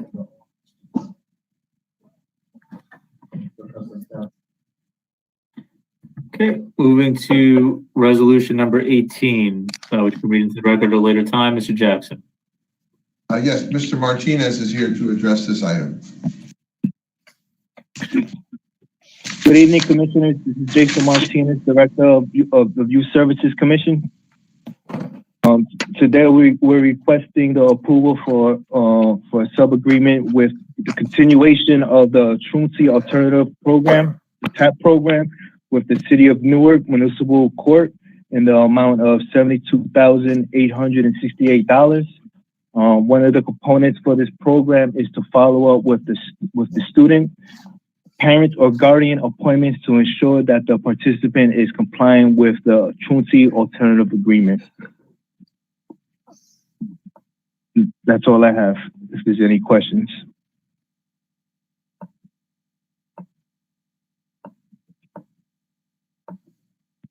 Okay, Mr. Parlavecchio. No questions. McInerney. No questions. Okay, Freeholders. Hearing or seeing none, I have a motion from Freeholder Mercado and a second from Freeholder Pomares. Roll call, Madam Clerk. Commissioner Siebel, Yes. Commissioner Vice President Richardson,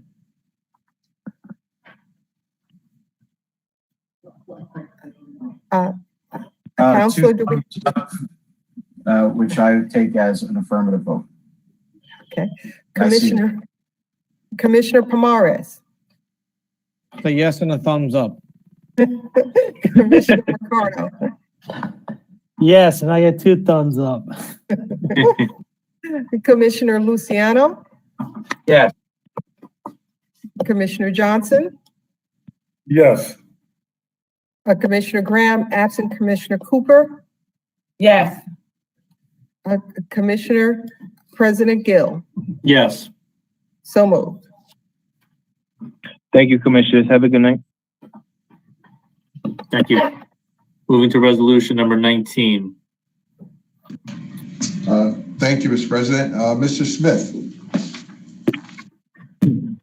Thank you. Good evening, Mr. President. Good evening, Commissioners. My name is Eric Smith, from Senior Data Processing Programmer for Division of Senior Services. Item number 19 is a budget insertion from the state for fiscal year 2021 for the statewide respite care program in the amount of $594,515. The statewide respite program is a program that provides periodic relief for caregivers of frail and elderly seniors and or impaired adults, as well as emergency services when a caregiver is incapacitated.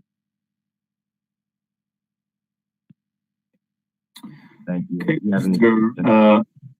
Parlavecchio. No questions. Mr. McInerney. No questions.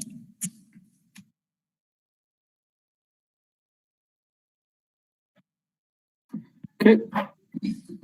Freeholders. Okay, I have a motion from Freeholder Primaris and a second from Vice President Richardson. Roll call, Madam Clerk.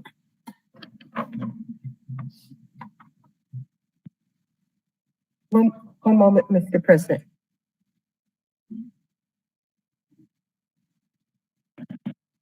All right. Remind me that it's withdrawn. So a roll call, starting with Commissioner Cooper, Yes. Commissioner Graham absent, Commissioner Johnson, Yes. Commissioner Luciano, Yes. Commissioner Mercado, Yes. Commissioner Pomares, Yes. Commissioner Vice President Richardson, Yes. Commissioner Siebel, Yes. Commissioner President Gill. Yes. So moved.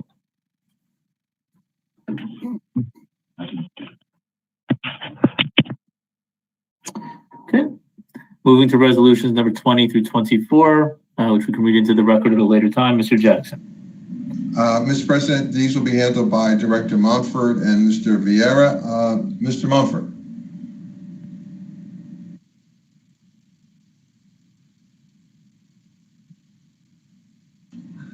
Commissioners, this is Michael Vieira. Commissioners, this is Michael Vieira. I'm the Director of Special Transportation Services for both the Division of Training and Employment and Senior Services. 20 to 23 are for training and employment. So number 20 is basically a contract between the County of Essex and Meadowlink for our WAVE transportation services. 21 is a contract between New Jersey Transit and the County of Essex for our Job Access Reverse Commute program. 22 is the budget insertion for number 21 in the amount of $675,000, which is 50%. The County of Essex has to match the additional 50%. And number 3 is the contract between Meadowlink, Easy Ride, and the County of Essex for those JARC services. And Mr. Mumford can do number 24.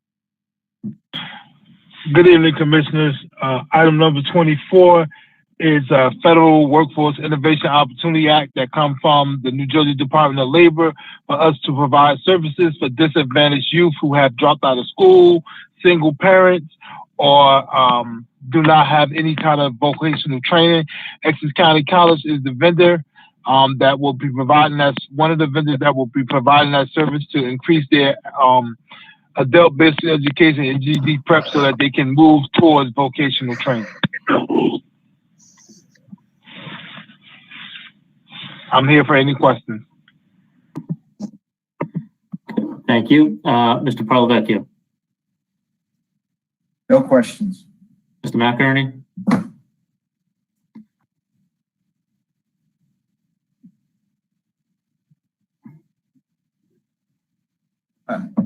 I think Frank's trying to call me that he's not. Okay, yeah, I'm back on now. He's back. Okay. I don't have any questions on these, thank you. Okay. Pre-others, questions or comments? Okay, hearing or seeing none, I have a motion from Vice President Richardson and from Commissioner Siebel for resolutions 20 through 24. Roll call, Madam Clerk. Commissioner Siebel, Yes. Commissioner Vice President Richardson, Yes. Commissioner Amares, Yes. Commissioner Mercado, Yes. Commissioner Luciano, Yes. Commissioner Johnson, Yes. Commissioner Graham absent, Commissioner Cooper, Yes. Commissioner President Gill. Yes. So moved. Okay, Thank you, so Commissioner. Thank you. Now for Resolution 25, which is from the Division of Housing and Community Development. Would please read it into the record at a later time. Mr. Jackson. Thank you, Mr. President. There are four communities that had 5 projects, primarily infrastructure projects, that they weren't able to complete by the June 30th, 2020 deadline. They've requested an extension of 6 months to get these infrastructure projects completed, and this would enable them to do that. There's no additional money, just additional time to complete the projects. Mr. Prolecchio. No questions. Mr. McInerney. No questions. Freeholders. I have a motion from Commissioner Siebold and from Commissioner Cooper. Roll call, Madam Clerk. Commissioner Cooper, Yes. Commissioner Graham absent, Commissioner Commissioner Johnson, Yes. Commissioner Luciano, Yes. Commissioner Mercado, Yes. Commissioner Pomares, Yes. Commissioner Vice President Richardson, Yes. Commissioner Siebold, Yes. Commissioner President Gill. Yes. So moved. Mr. President, I'm bringing to your attention that Resolution 26 has been withdrawn by the administration. Okay, moving to 27 through 31. Can read into the record at a later time. Mr. Jackson.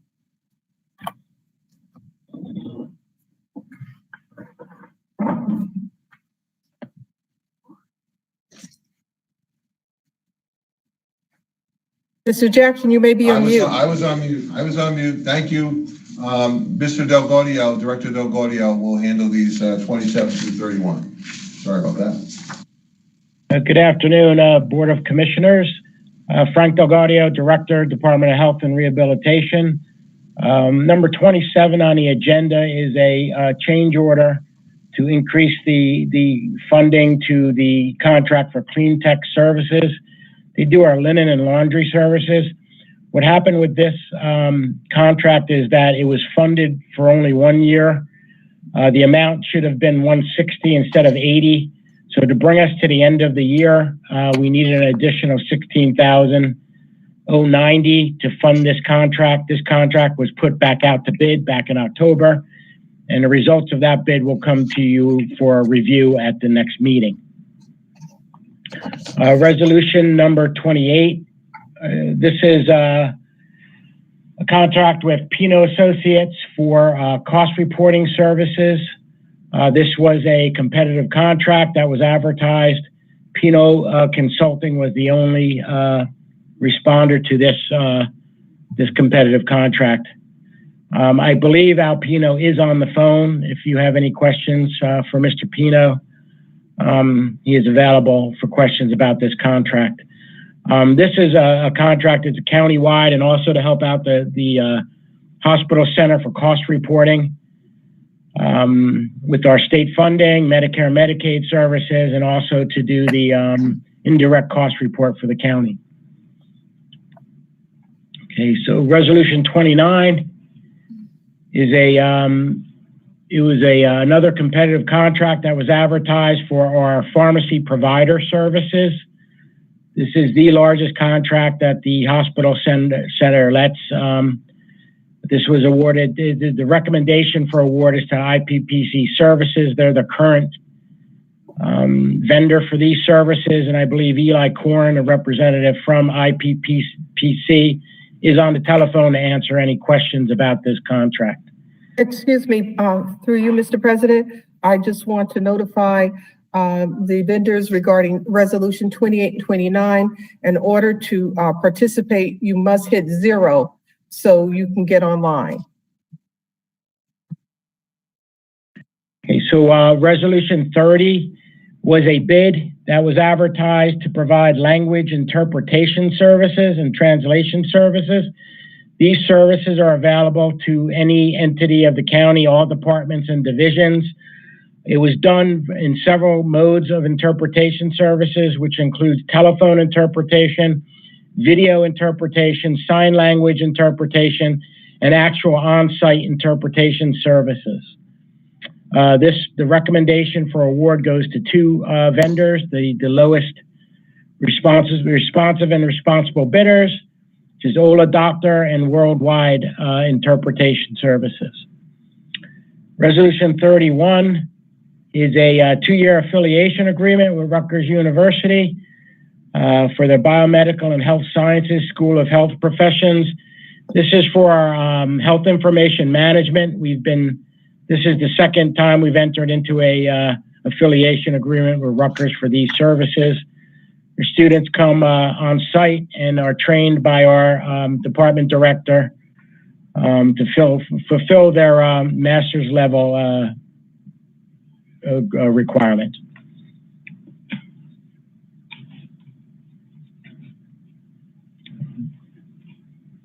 I think those are all for the hospital center.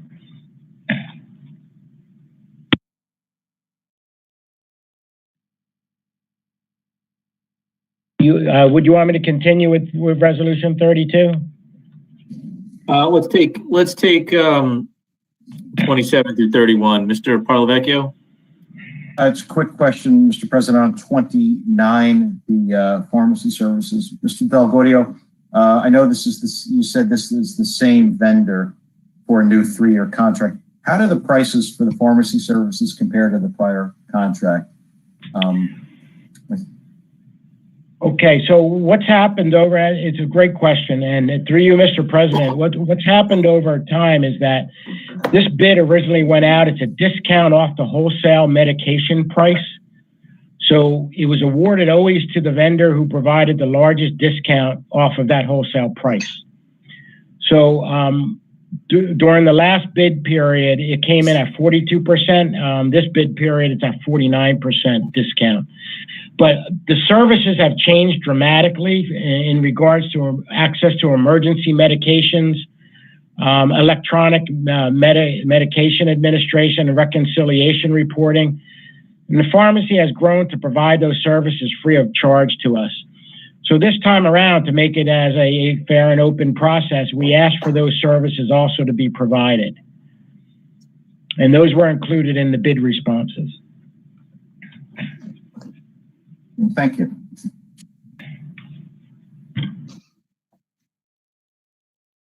Okay. Mr. McInerney? Frank, are you saying those services weren't in the original, the previous contract? Correct, they were not. We asked for them to be provided on the cost of the provider.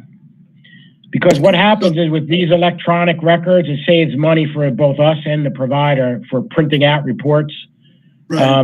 The main thing, the provision of an electronic medication reconciliation process really assists. I know Mr. Korn is on the phone and he can express why this was important and how this was included into this RFP. We asked for it to be provided, at the cost of the contractor, and that's where we are, and that's what was presented in their proposal. So I'm just trying to establish that you had greater value this time around than you did in the previous contract. Through you, Mr. President, that is correct. Thank you.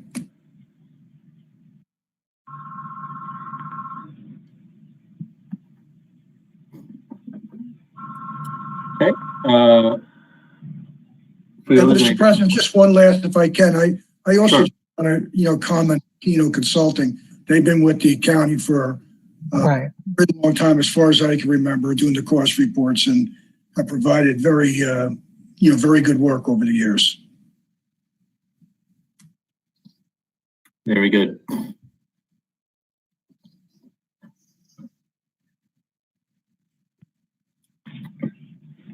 Freeholders, additional questions or comments? Okay, taking 27 through 31.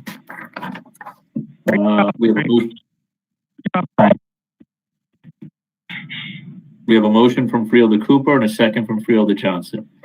For 27 through 31, roll call, Madam Clerk. Commissioner Siebel, Yes. Commissioner Vice President Richardson, Yes. Commissioner Pomares, Yes. Commissioner Mercado, Yes. Commissioner Luciano, Yes. Commissioner Johnson, Yes. Commissioner Graham absent, Commissioner Cooper, Yes. Commissioner President Gill. Yes. So moved.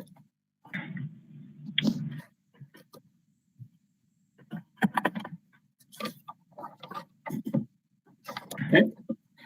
Moving to 32 and 33, we can read into the record at a later time.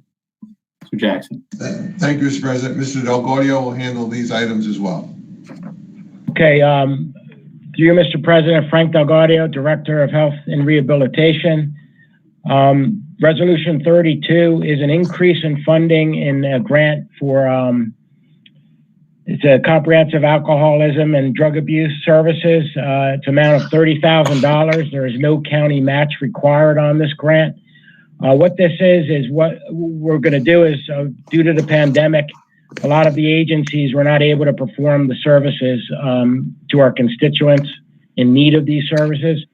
So we're going to take this program on the road and do it in a mobile format, and that's what these funds are going to assist with. Resolution 33 is a grant from the county and city health officials for $30,000 for COVID-related expenses. There is no match from the county required on this.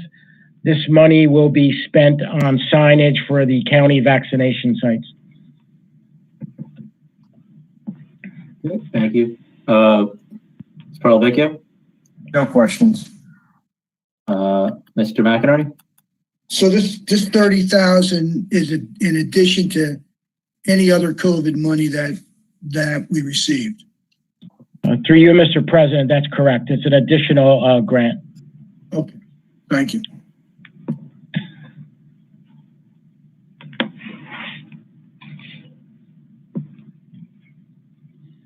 Okay, Freeholders, additional questions or comments? I have a motion from Freeholder Johnson and a second from Freeholder Luciano to take 32 and 33. Roll call, Madam Clerk.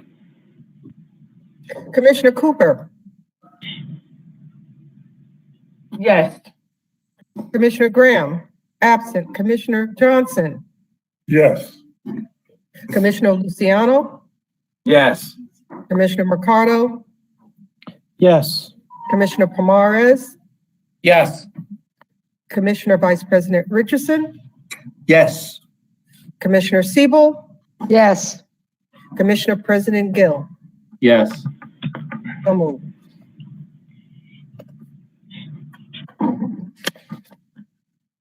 Okay, moving to resolution number 34 through 40. Mr. Jackson. Thank you, Mr. President. Mr. Antonio is here to address these items. Good evening, David Antonio, Department of Public Works. Item number 34, Department of Public Works, resolution of the Board of Chosen Freeholders of the County of Essex for the procedure for administration and inspection of federal highway projects. Every 3 years, the County Department of Public Works must generate this document for submittal to the Federal Highway Administration and NJDOT. This allows and maintains our eligibility to receive federal funding. This is a routine document that's prepared every 3 years, like I mentioned.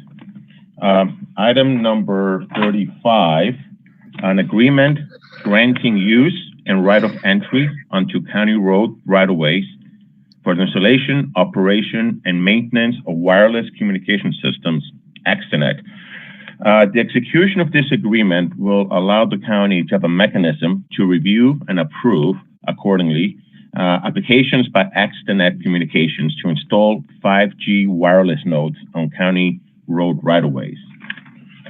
Item number 36, professional services agreement for the engineering design services for the DPW Grove Avenue facility to Comito Associates, amount not to exceed $446,200. The county developed a RFP. There were 21 respondents.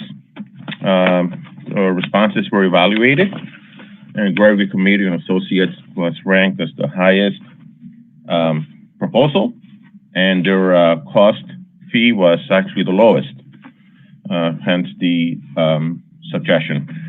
The building proposed for Cedar Grove will incorporate two aspects. It will include the Essex County Sheriff's and Homeland Security Vehicle Command Center. This will be a central vehicle storage and dispatch facility for all Essex County Sheriff and Homeland Security vehicles. This will consolidate and house all the current multiple sites currently holding sheriff vehicle fleet. In addition, it will include the Essex County Department of Public Works sign shop, which is currently located at the Essex County Correctional Facility, Doremus Avenue. This will allow a proper location for the design, fabrication, and manufacturing of Essex County building and roadway signage. There will be office space, support space, conference rooms, and things of that sort. Mr. Comito is on the phone to introduce his firm himself, if there are any questions. Item number 37 is the execution of the it's a support resolution for the county's 2020 Transportation Alternatives Program application. The county is looking to submit an application through the competitive TAP program, an application in the amount of $962,000. This will allow the county to implement streetscape and other pedestrian improvements along Main Street from Park Avenue in the city of Orange to Scotland Road in West Orange. It is dangerous. It's unlawful.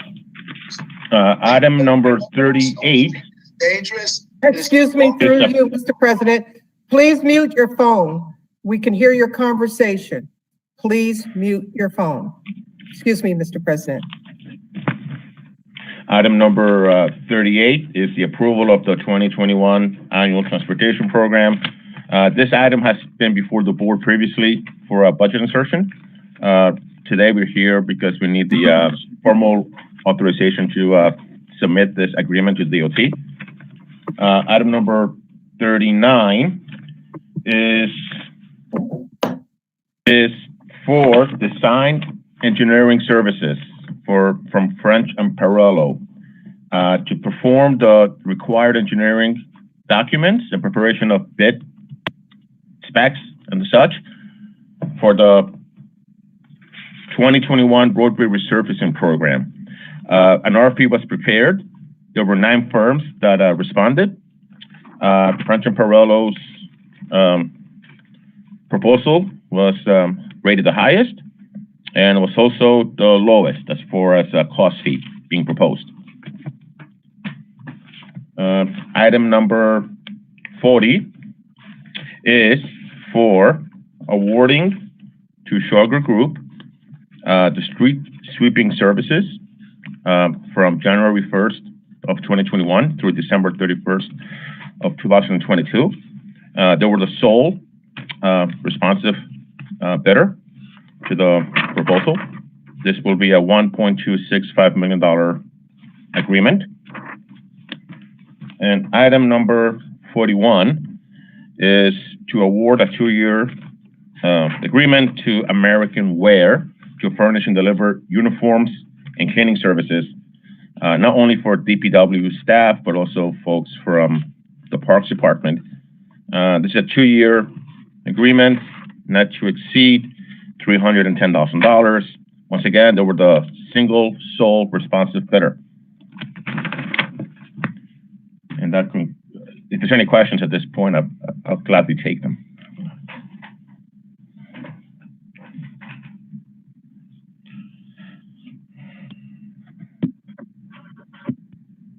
Wagner, excuse me, Mr. Provecchio. Yes, and Mr. President, just to be clear, Mr. Antonio did 34 through 41. 41 was the combo Public Works and Parks. My only question is on number 38, the annual transportation program for David. The amount listed under that program, that's all reimbursable money, correct?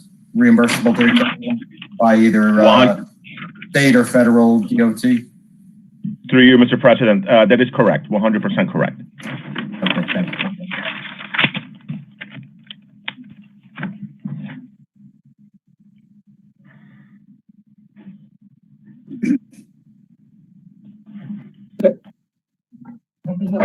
Any additional questions? Mr. McInerney? Yes, how does the DOT money at 9.7? That was very similar to what we got last year, isn't it? Or, I mean, as far as the grant goes, not talking about anything additional. And it's the same program as the one you remember from last year. It's the same, yeah. Correct? Okay. Exactly. We did get some additional DOT money though throughout the year, I believe. In addition Yes, to this. right, that was 2 years ago though. Okay. Thank you. Additional questions, freeholders? Okay, hearing or seeing none, I have a motion from Freeholder Luciano and a second from Freeholder Mercado. We're going to take 34 through 41. Roll call.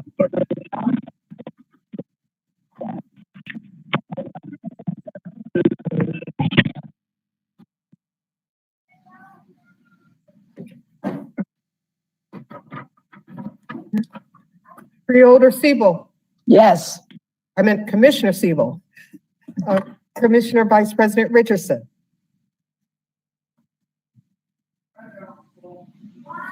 Commissioner, we can't hear your audio. That I see that as an affirmative with a thumbs up for Commissioner Vice President Richardson. Counselor, you confirm that?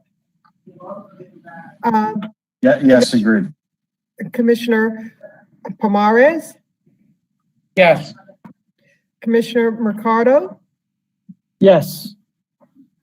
Commissioner Luciano? Yes. Commissioner Johnson? Yes. Commissioner Graham, absent. Commissioner Cooper? Yes. Commissioner President Gill? Yes. So moved. Great, thank you. Should have noted this before we took the vote, but very excited to see and hopefully we win on the competitive grant on the Transportation Alternatives Program for the Park Avenue project. So look forward to the results of that. And please just ask, I know you will, but just you, Mr. Jackson, just keep us updated as soon as we hear if we are successful or not. Absolutely. Moving to resolutions 42 through 52, all the Department of Parks. Mr. Jackson. Mr. Zates, Mr. President, will handle these items. Sure, Joshua Zates, Essex County Park. Number 42 and number 43 are related, in that number 42 is the mechanism to allow number 43. Number 43 is authorization from the Open Space Trust Fund for maintenance staff for the year 2021, amount not to exceed $5,016,653. Specifically, this is for salaries, overtime, and fringe. It includes 45 positions. The salaries are $2,839,630. Overtime is $550,000, and then the fringe is $1,627,022, which brings the total to the $5,016,553. Number 44 is an allocation to the Open Space Trust Fund not to exceed $150,000 for general improvements in 2021. This would include anything from some beautification of the various senior buildings, such as painting, spackling, stuff like that, as well as our picnic areas. Number 45 is an amendment to a sub-grant agreement for the 2020 Open Space Local Aid Program. If the board recalls, back in August, it approved various sub-grants to different municipalities, one of which was Caldwell. Originally, Caldwell had applied for and been awarded a grant for the Harrison School Field project. Since then, Caldwell has submitted a revised application requesting that the local aid grant award scope continue to the acquisition of approximately 1.4 acres of open space behind Bloomfield Avenue in Caldwell. And this is authorization to do that. Number 46, 47, 48, and 49 are all various food items for the Turtleback Zoo, for the animals. Specifically 46 is an award to McRoberts Sale Co. to furnish and deliver frozen fish and vertebrates. Number 47 is a contract award to the two lowest bidders to furnish and deliver animal food and bedding. Number 48 is a contract award also to the two lowest bidders to furnish and deliver frozen and live animal food at the zoo.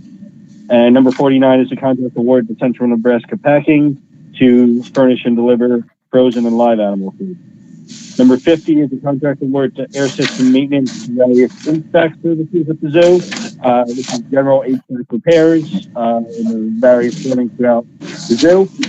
Number 51 is a contract award to Signal Electric Corporation to provide maintenance of the access control security systems at the various decks at the South Mountain Reservation Complex. Specifically, this would be for the computer networking as well as the access gates and ticketing booths. And number 52 is a contract award to Shoger Property Service for landscape maintenance at Cedar Grove Park. It would run April 1st of 21 through December 31st of 21, then pick up again April 1st of 22, and then end December 31st of 22 in an amount not to exceed $120,999.96. Happy to take any questions the board may have.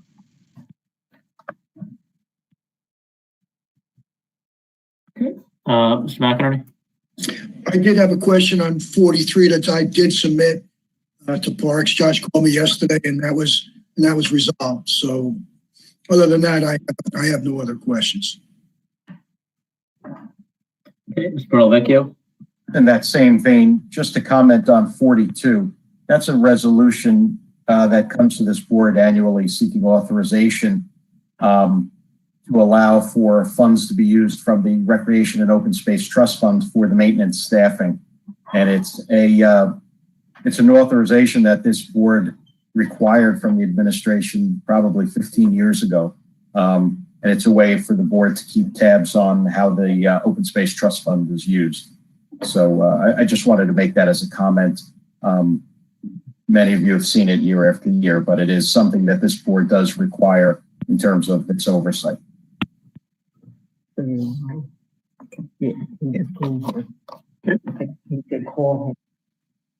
Mr. President? Yes, Commissioner. Many of these items were discussed at the Open Space Trust Fund meeting, and they were approved. And I'm glad to see that they are on the agenda tonight. And I would remark that whenever we do something having to do with money being spent for the maintenance staffing and so on, I always ask at the meeting whether they will make sure that they consult Mr. McInerney before it comes to the agenda. So I'm glad you saw it, Frank, and asked your question. Okay. Thank you. 42, 43. So do we go through how many of these from between 42 and 52? We went through all of them up to 52, including 52. Great. Okay.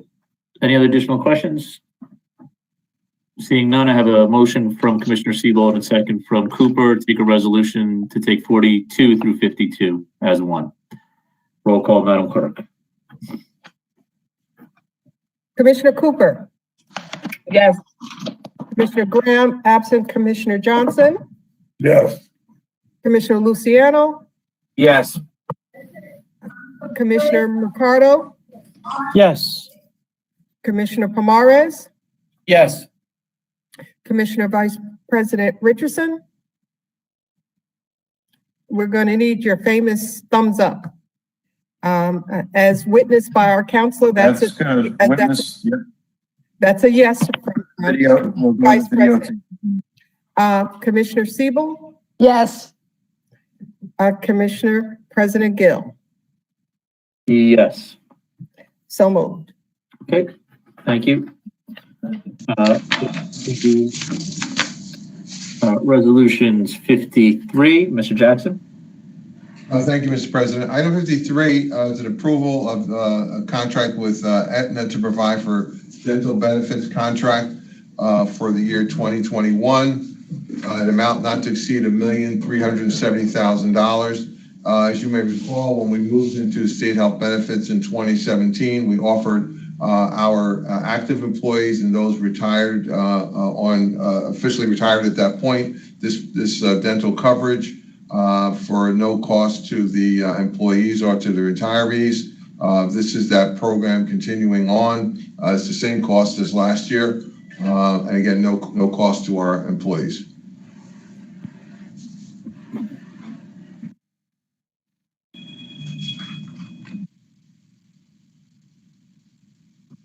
Okay, Mr. Parlecchio. No questions. Ms. McInerney.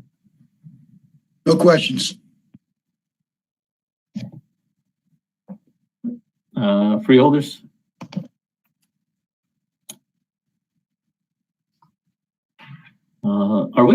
Are we suing? Aren't we suing Aetna right now? Unrelated to this? Unrelated, yes. Okay. I never understand this insurance stuff, but so this would not be uncommon to give our business to a vendor that we're currently locked into a lawsuit with. It's I guess I should say it's not personal, it's just business. It's a good price for us, and they provide the coverage. It's okay. Okay. Freeholders, additional questions? Hearing or seeing none, I have a motion from Freeholder Johnson and a second from Freeholder Luciano. Roll call, Madam Clerk. Commissioner Siebel. Yes. Yes. Commissioner Vice President Richardson. I see a thumbs up as affirmative, as confirmed by our counselor. Commissioner Pomares. Yes. Commissioner Mercado. Yes. Commissioner Luciano. Yes. Commissioner Johnson. Yes. Commissioner Graham, absent. Commissioner Cooper. Yes. Commissioner President Gill. Yes. So moved. Okay, moving to resolutions 54 through 58, which we can read into the record at a later time. Mr. Jackson. Mr. President, Mr. Coltrane will handle these items. Good evening again, Commissioner. Can you hear me with my mask on? If not, we'll remove it. 54 was a bid to furnish and deliver clothing supplies for the Essex County Jail and the Hospital Center, not to exceed $450,000. The prior 2 years expended was $320,431.08. And there are 8 providers for various items that will be supplied.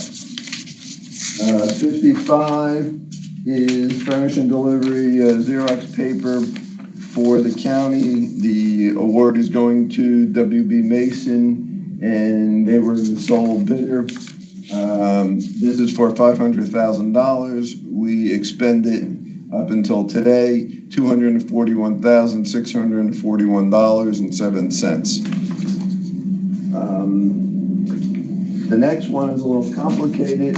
It is our annual omnibus.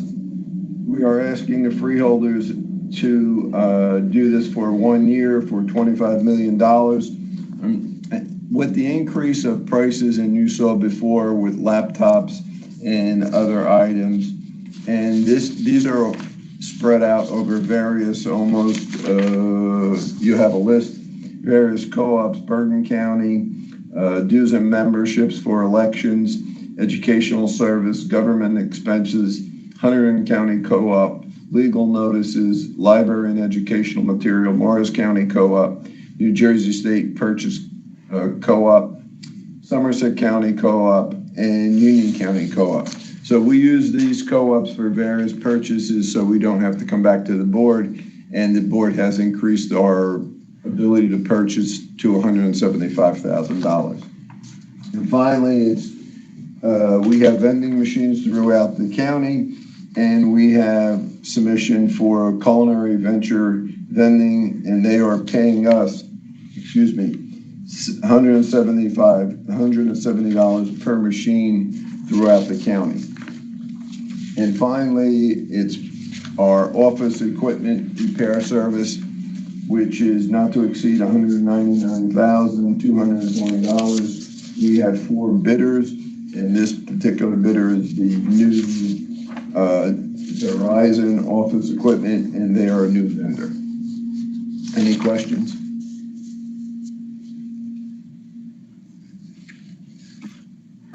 Carl Vecchio. No questions. No questions, Mr. President. Thank you. Freeholders, additional questions? Mr. President, I have a question for item number 56. Commissioner Cooper.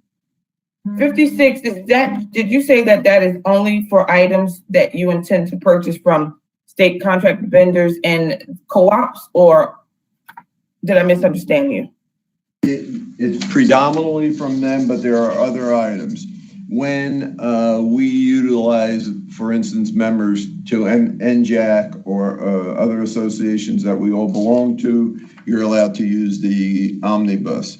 When we put our notices in the various newspapers, we use the omnibus. So it's a combination of all of our co-ops, state contracts, and other minor areas that we all have to provide services for and be members of. All right, thank you.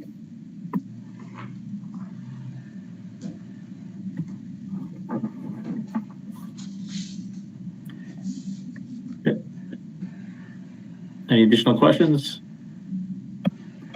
Hearing or seeing none, we'll take resolution 54 through 58. We have a motion from Freeholder Luciano and a second from Freeholder Mercado. Roll call, Madam Clerk.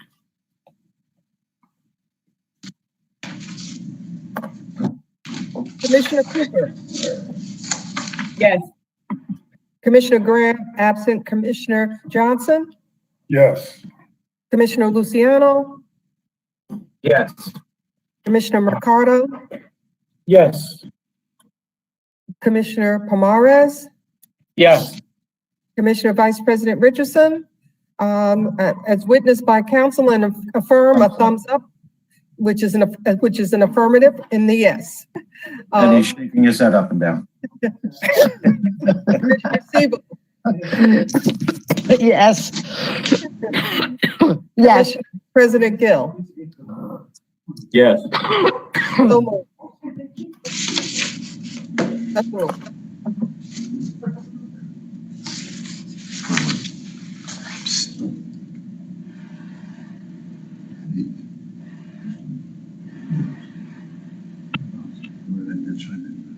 Or 59, I should say.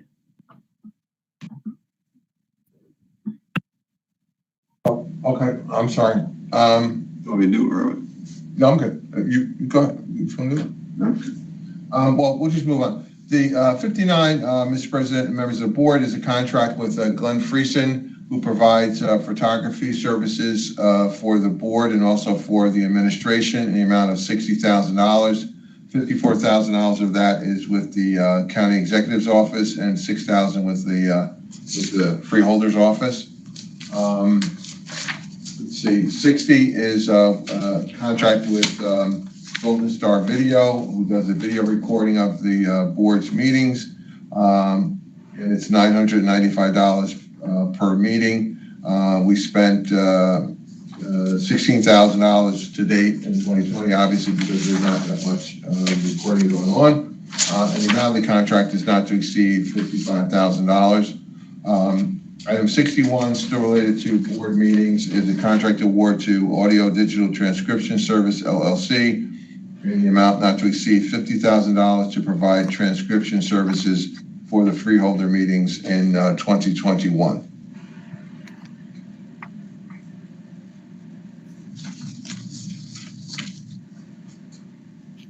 Okay. Mr. Parlecchio?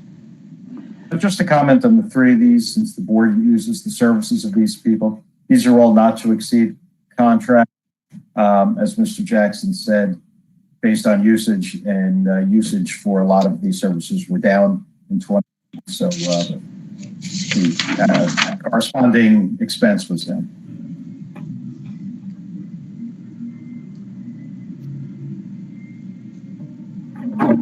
Okay. Mr. McInerney? No questions. Okay, good. No issue with any of these. I guess the transcripts would still be roughly the same, but the recordings, I understand, right? Because we're not recording these meetings or providing them outside of when they appear. Right. For special events. Right. So generally, we don't utilize Jerry for any special outside. Yeah, I guess only freeholder events. We only record. Right. We're making presentations. So we have not circulated, even though these are recorded meetings, we have not circulated these recordings in a similar manner that we did when we have a meeting in person. Mr. President, for clarification, we use them for, he still provides the service of making sure that these meetings are on cable. What's different is he's not been in physical, in 506 to record the meetings and then present them the cable. He takes these meetings and presents them the cable. We also don't have the special presentations, which we had at least 10 a year. That did not happen due to COVID pandemic. So a significant amount of services he provided due to this pandemic has just not happened. But we still utilize his services to make sure that these meetings get on our cable channels. I see. But he's submitting the recording from the go-to meeting provider. Yes. Okay. He does some post-production problems, making sure, that, the opening we have is there and that all the titles or names are under people. He does that post-production problem. He doesn't change anything that happens in the meeting. He just adds, additional information as far as titles and things like that. Right. I haven't seen it in some time, but have we distributed a memo saying when those meetings appear? I believe that they are forwarded when we receive it, but I can follow up and make sure that everyone has that information. Great. Okay. Great. So for the question, I don't have any further questions, freeholders. I have a motion from Freeholder Mercado and a second from Freeholder Pomaris. Roll call, Madam Clerk.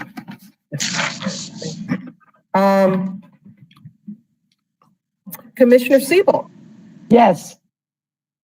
Commissioner Vice President Richardson. Yes. That's enough. Oh, we got a yes. Audio. We got an audio that time, Counselor. Commissioner Pomaris. Yes. Commissioner Mercado. Yes. Commissioner Luciano. Yes. Commissioner Johnson. Yes. Commissioner Graham, absent. Commissioner Cooper. Yes. Commissioner President Gill. Yes. So moved. into resolution 62 through 65 and number 91. Mr. Jackson. Thank you, Mr. President. Director Ortiz is here to address these items.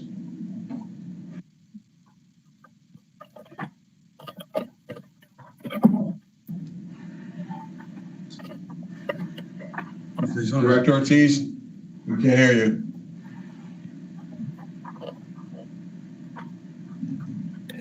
You may have to hit 0 on your phone.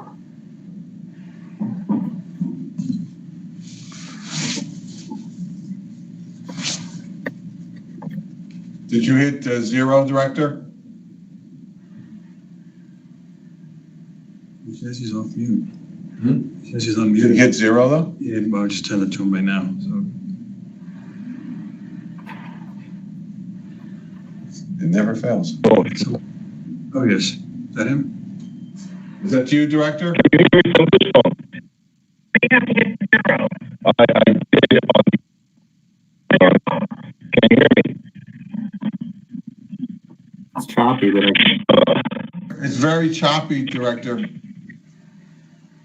Director? Yes, can you hear me? Yes, we can. Yes. I know you guys can hear my vendors. I'm talking about the freeholders. I'm hitting 0. We hear you. I'm told by our technical people that it's on, the issue is on his side. On my side. Yes. It's very choppy, Director. Hold on 1 sec. I'm calling from my cell phone now. Yes. Okay. All right, let me take it off speakerphone. Getting off the speakerphone might help.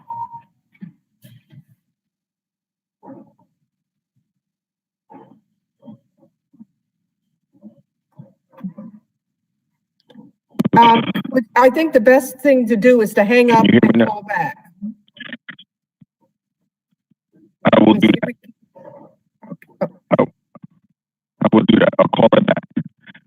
My people stay on the line. All right, my people stay on the line.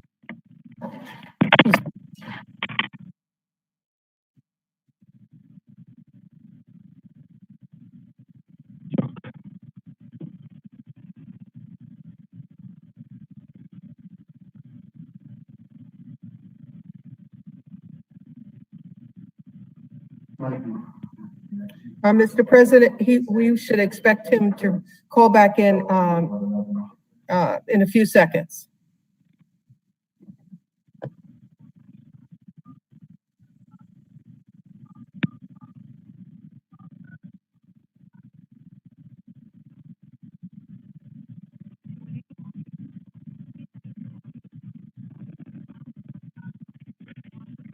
Can you hear me now? Hello? Yeah, that's much better. Yes, we can, Director. Okay. I'm sorry about that. I have my vendor on another line, and I'll put my phone close to them so they can speak. All right, item 62. Contract for CFG Health Services, lowest responsible bidder. We have representatives for them. I'll go right through the line, then I'll bring my representatives. Item 63, Department of Corrections contract award to Ironbound Medical for a new hire physicals. Item 64, Department of Corrections contract award for Maple Crest Ford for a purchase of a Ford Explorer vehicle to augment our fleet. Item 65, Department of Corrections contract award to SHI International. Mr. Hunt will be speaking on that particular item. And the other item, last but not least, is item 91, contract award to DCO Energy, the sole responsible bidder, to provide total building maintenance for a 2-year agreement. Mr. President, first of all, Al Ortiz, our Farrell Ortiz, Director, Essex County Jail. In whatever order, my vendors will begin. Hello?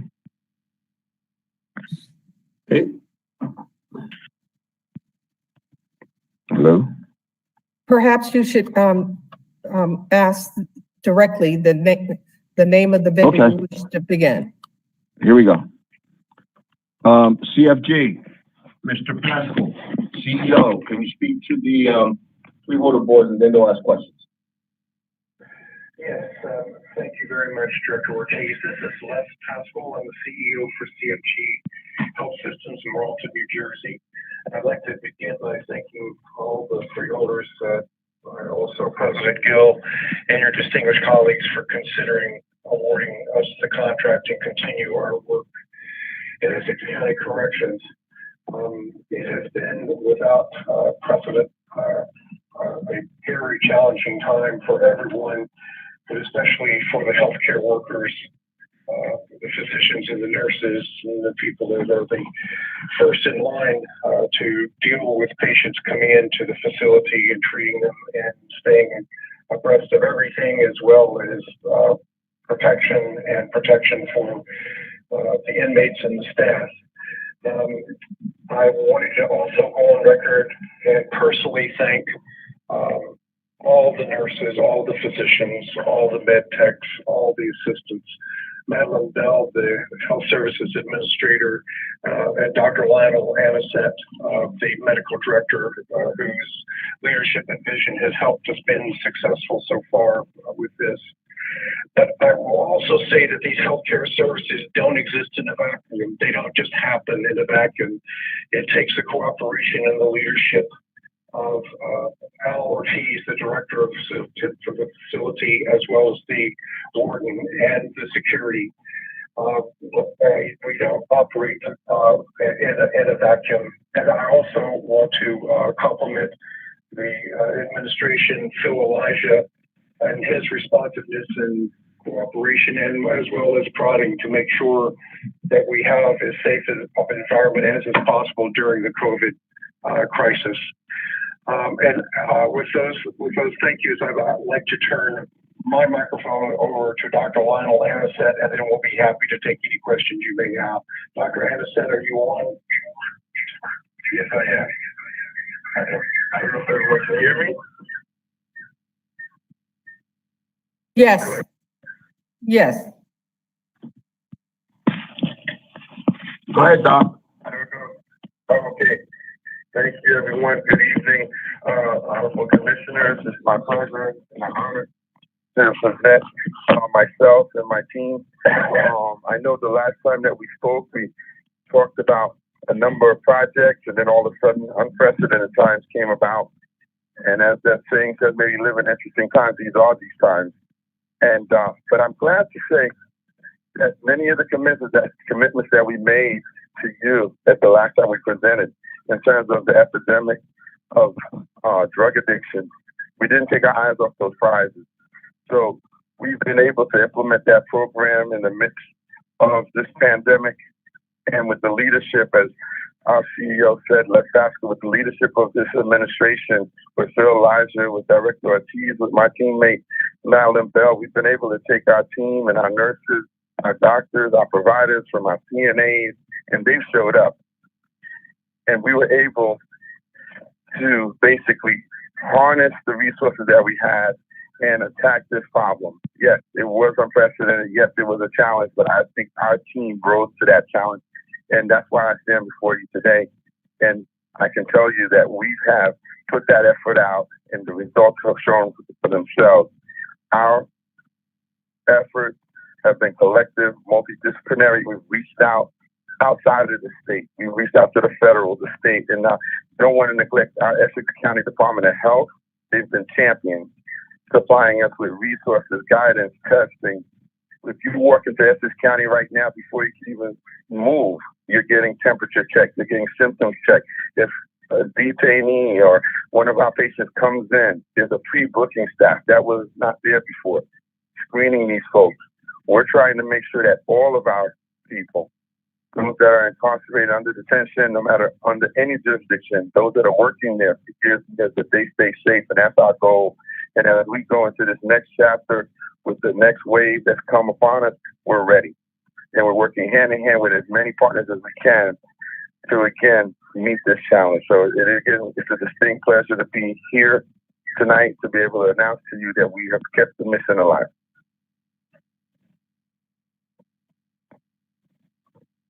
Any questions regarding medical?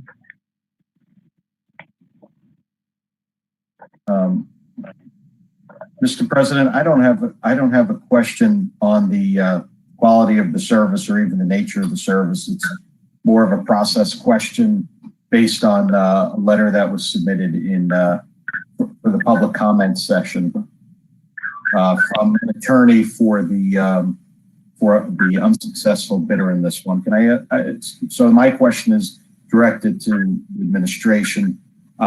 Just to the extent you can comment on this letter, and I'll give some context to it. There was a letter submitted which was read in part by the clerk from an attorney for WellPath LLC, who was the unsuccessful bidder, as I said, for these services. According to this letter, they filed a bid protest with the county. The county rejected the bid protest, but then subsequently held a hearing on the matter. And the county administrator issued a final decision denying that bid protest. And I think from what I'm reading here, it was rejected as being non-responsive for submitting two price quotation forms. And that's in their letter. So I don't think I'm saying anything that's protected or not appropriate for the open part of this meeting. So, and clearly the bidder wanted that read into the record and submitted the letter. Is there anything else the board needs to know about this, or can you expand on the process or the reason for rejecting that bid and selecting CFG? I understand CFG is the incumbent here, but we have a new bid. So I was hoping you could speak to that a little bit. Robert, do you want me to? Sure. Yes, County Council, please. Courtney Gassione, Essex County Council. So in response to Freeholder Council's question, first with regard to process, the process is that in this particular case, the bid that was submitted by WellPath was rejected by our purchasing department, as you point out, as being non-responsive. The basis for that rejection was that contrary to the bid specifications, there was several sections in the bid specifications that indicate that only a single bid or a single price quote could be submitted by the bidders. And contrary to that, WellPath submitted two pricing sheets, one identified as a base bid and the second as an alternative bidding sheet. The determination was made by purchasing that rendered the bid unresponsive because it was contrary to the particular requirements of the bid specification. After that rejection was issued by purchasing, as Mr. Parlavecchio indicated, there was a bid protest filed by WellPath. At that point, it came to my office for review.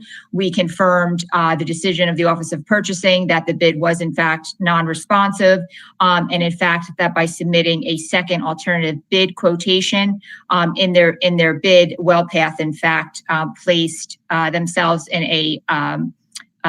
a competitive advantage over other vendors, as no other vendors had the opportunity to submit a original bid plus an alternative bid based on other factors. So based on our case law in the state of New Jersey, as well as our own internal processes and the language in the bid specifications, we upheld the determination of purchasing. They advised WellPath of that result, and WellPath did in fact ask for a hearing, which was held this past Monday. Mr. Jackson, as the county administrator, oversees internal bid protest hearings. He listened to all of the information from WellPath, much of which was identified in the letter they submitted to the Board of Commissioners.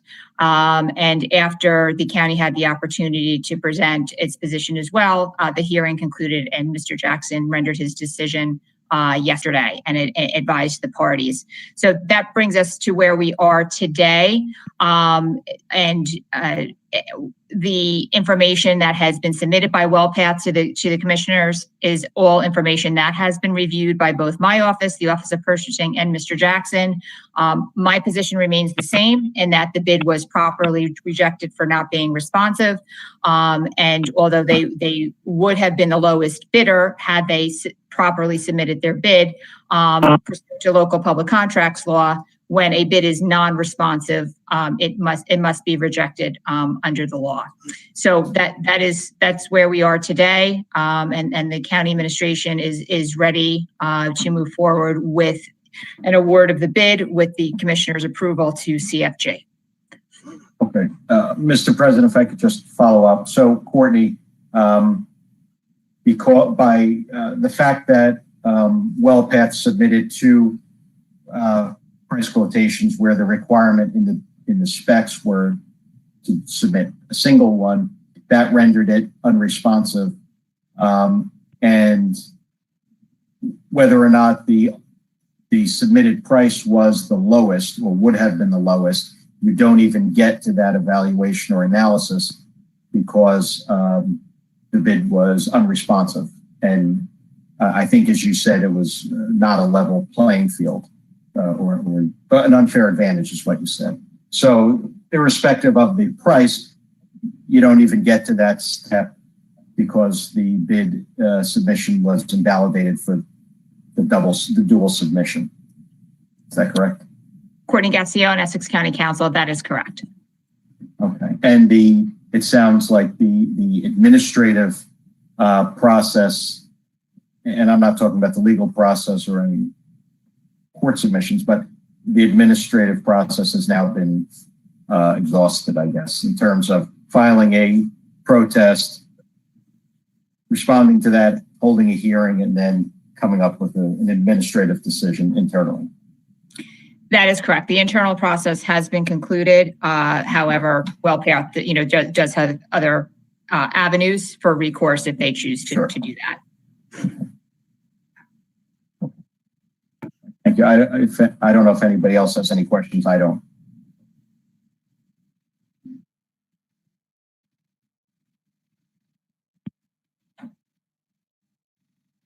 Okay, if we're done with that, bring up item 63.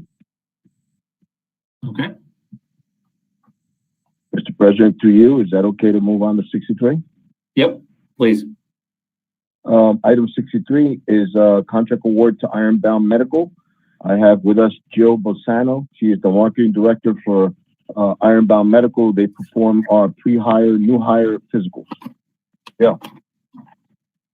Hi, thank you everyone for hearing me tonight.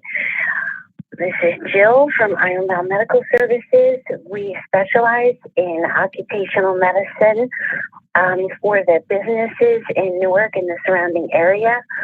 We currently provide pre-employment physical exams for Essex County Corrections that are compliant with the Police Training Commission's requirements for law enforcement candidates. And we appreciate the opportunity to continue to work with Director Ortiz and Essex County Corrections. Thank you. Does anybody have any questions for me?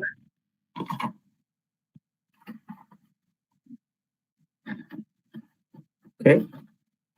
Mr. President, through you, if no further questions, I'll move on to item number 65. Please. Okay, item 65 is a contract award to SHI International. Mr. Carl Hunt is on. He can better explain what we're doing there. Carl Hunt, Chief Information Officer. This is to provide services for the inmates so that they can speak to their lawyers and their, anyone else that they need to correspond with. And this is due to the COVID-19 restrictions that visitors cannot get to the correction center. Also, this provides additional services where if they need to do any remote access to the library for any things that they need to look up, This will allow them to do it. Any further questions I can answer, and this is for the entire population.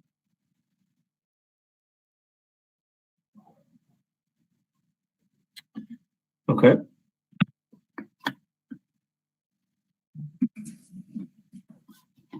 President, if you don't have any further questions on that one, I'll move on to item 91.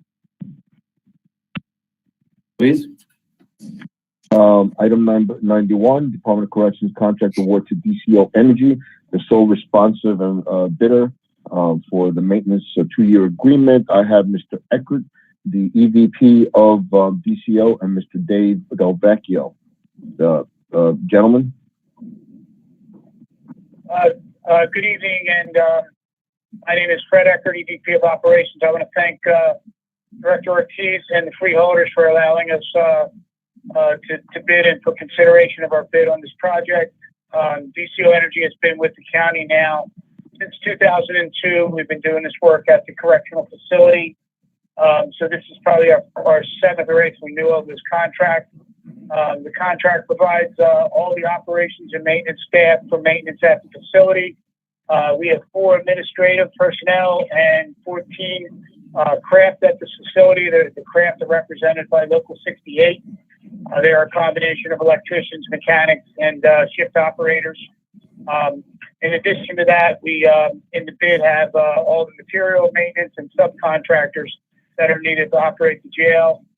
This year, there were several other items added: hot water heater replacements, grease trap gate trolleys, and some other caulking, very specific work that had to be done at the jail that was in need of repair. The contract is pretty much in line with all the other years, with actually a minor de-escalation of the total costs. And again, it handles all the mechanical, electrical, plumbing, building systems, fire suppression, building management system, ventilation and air conditioning of the facility, all that maintenance. Any questions?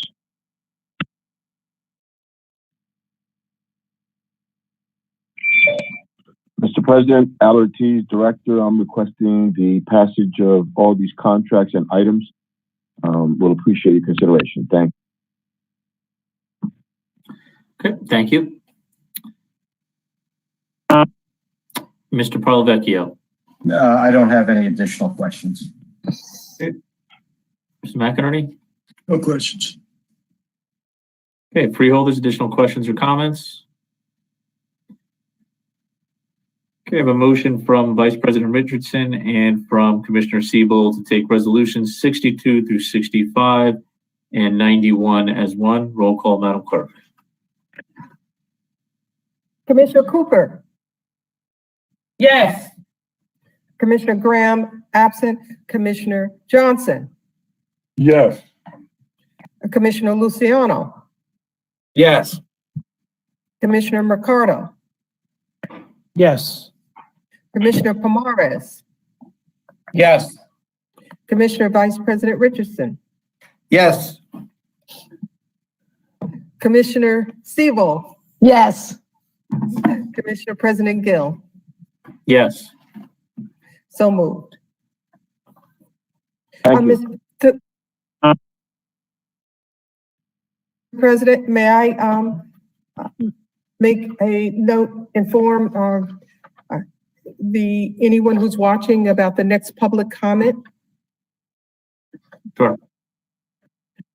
If you're calling in for the next public comment session coming up shortly regarding non-agenda items, if you're calling in, the number is 855-756-7520.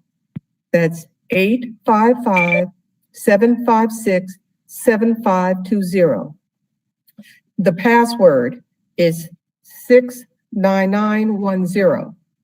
Password is 69910. You will be acknowledged to speak in the order that your call was received. Emails received for public comment will be read after the calls are completed. That is the announcement for the next public comment session, Mr. President.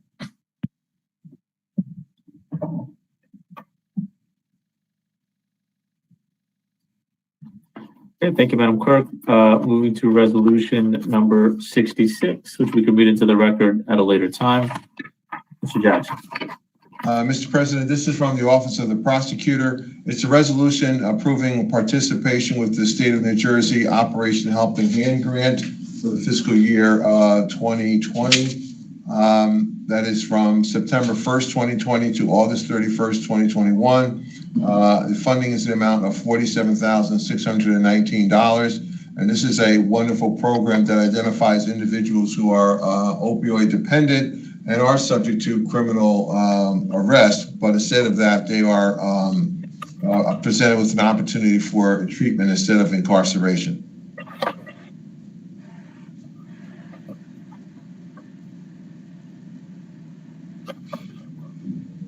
Okay, Mr. Parlavecchio. No questions. Mr. McInerney. No questions.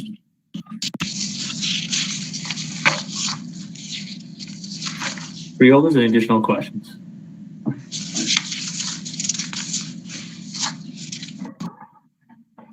Okay, seeing and hearing none. We have a motion from Vice President Richardson, second by Commissioner Johnson. Roll call, Madam Clerk.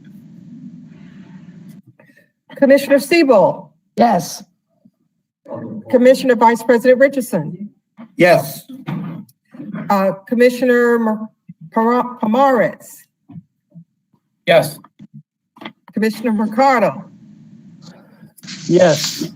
Commissioner Luciano, Yes. Commissioner Johnson, Yes. Commissioner Graham, absent Commissioner Cooper, Yes. Commissioner President Gill. Yes. So moved. Just note, Madam Clerk, that the mover and the second on that were not the original indicated movers and seconds. So just for the staff. Oh, thank you for it. We'll make sure. I appreciate it. 67 through 88.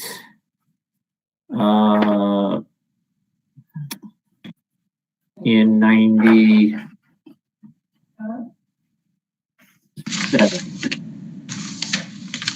Mr. President, may I have a comment?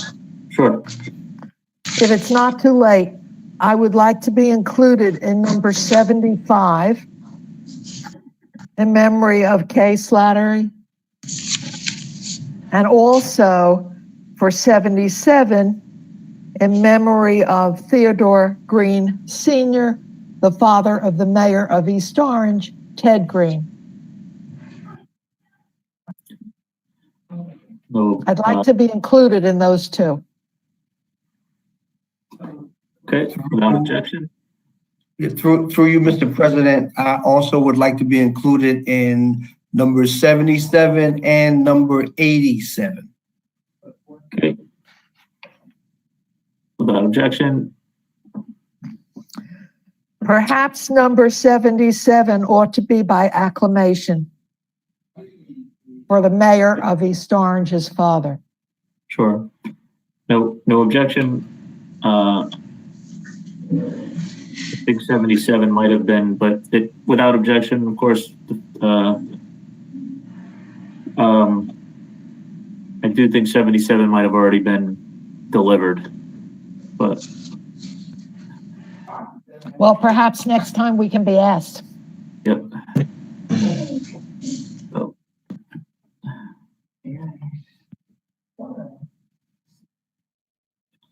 So noted, Mr. President. We will make it by acclamation for the record. Yeah, I don't know, Madam Clerk, if you or Commissioner Cooper know if this has already been sent to the family. Freeholder President, yes. Unfortunately, the service was pretty quick. It was a pretty quick turnaround. We did do it by acclamation. We submitted a proclamation as well as a letter duly from the board. Very good.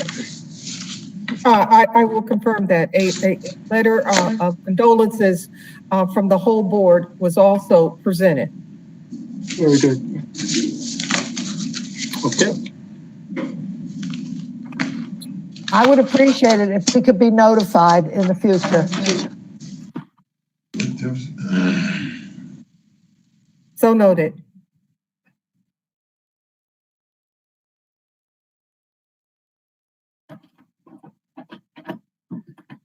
Is it too late for me to be included for number 75 for Kay Slattery?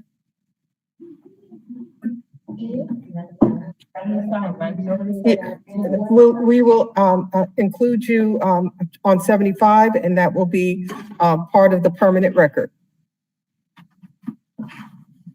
Through you, Mr. President. Very good. Okay.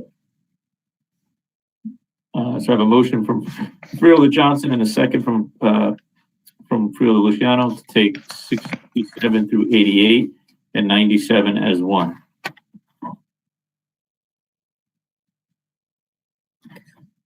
Roll call, Madam Clerk. Freeholder Cooper. Yes. Commissioner Cooper. I was doing so well. Commissioner Cooper, yes. Commissioner Graham, absent. Commissioner Johnson. Yes. Commissioner Luciano. You're on mute. Commissioner Luciano. You're on mute. I will get back to Commissioner Luciano. Counselor, I see a visual thumbs up. You confirm that that's a yes? Yes. From It is Commissioner verbal. Luciano. You got a verbal yes from him. Okay, Commissioner Mercado, Yes. Commissioner Pomares, Yes. Commissioner Vice President Richardson, Yes. Commissioner Siebel, Yes. Commissioner President Gill. Yes. So moved. Okay. Moving to resolutions number 92 through 94. Mr. Jackson.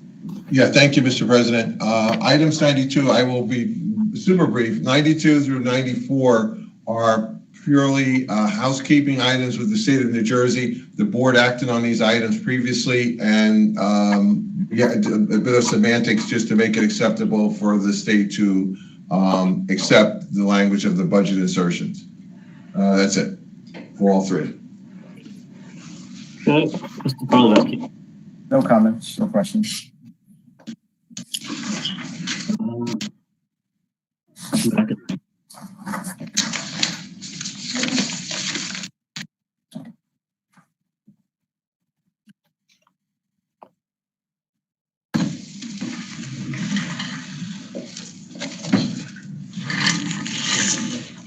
Mr. McInerney, on mute. No, I'm here. I didn't hear you, Mr. President. I'm sorry. I don't have any problem with these. These are pretty standard. 92 through 94. Okay. Yes, sir. Yeah, they're fine. Freeholders, any additional questions or comments? Seeing none, we have a motion from Freeholder Mercado and a second from Freeholder Pomares on 92, 93, 94. Roll call, Madam Clerk. Commissioner Siebel, Yes. Commissioner Vice President Richardson, Yes. Commissioner Pomares, Yes. Commissioner Mercado, Yes. Commissioner Luciano, absent Commissioner Johnson, Yes. Commissioner Graham, absent Commissioner Cooper, Yes. Commissioner President Gill. Yes. So moved. And through you, Mr. President, as a reminder, please mute your mics if you're not speaking.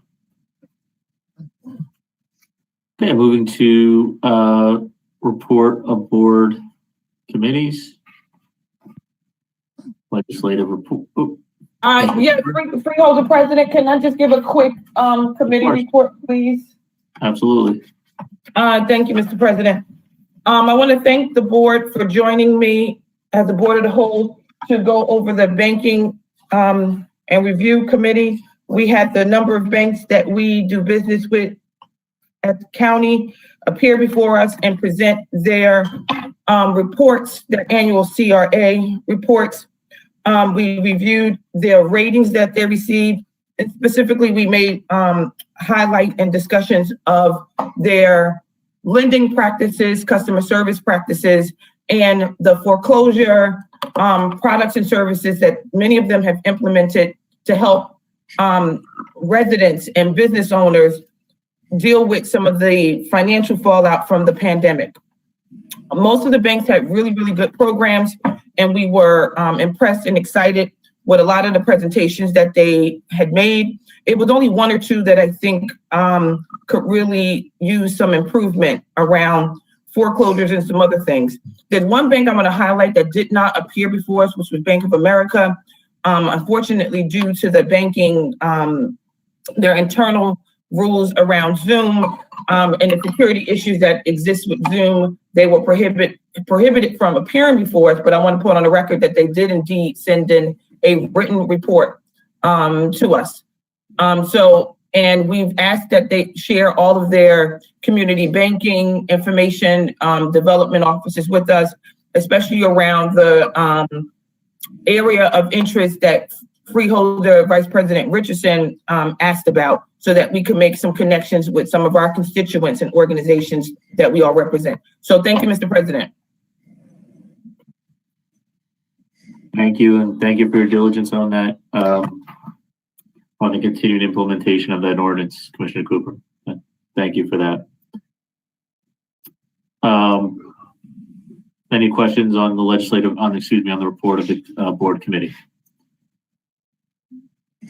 Hearing and seeing none, legislative reports, written communication, unfinished business, new business.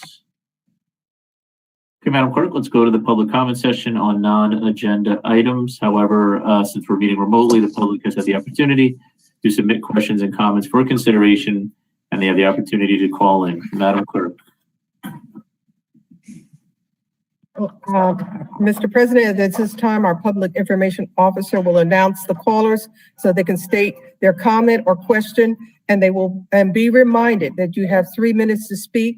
Please do not have your laptop or any electronic devices on while calling in. At this time, we're only accepting calls pertaining to non-agenda items. Our public information officer will take it from here. Do we have any callers in the queue? Thank you, Madam Clerk. We do. Chalo Malumba, Public Information Officer for the Board of Commissioners, that's the County Board of Commissioners. Our first caller is Carrie Murphy. Ms. Murphy, please state your name for the record. You have 3 minutes to speak. You may begin. Hi, Carrie Murphy.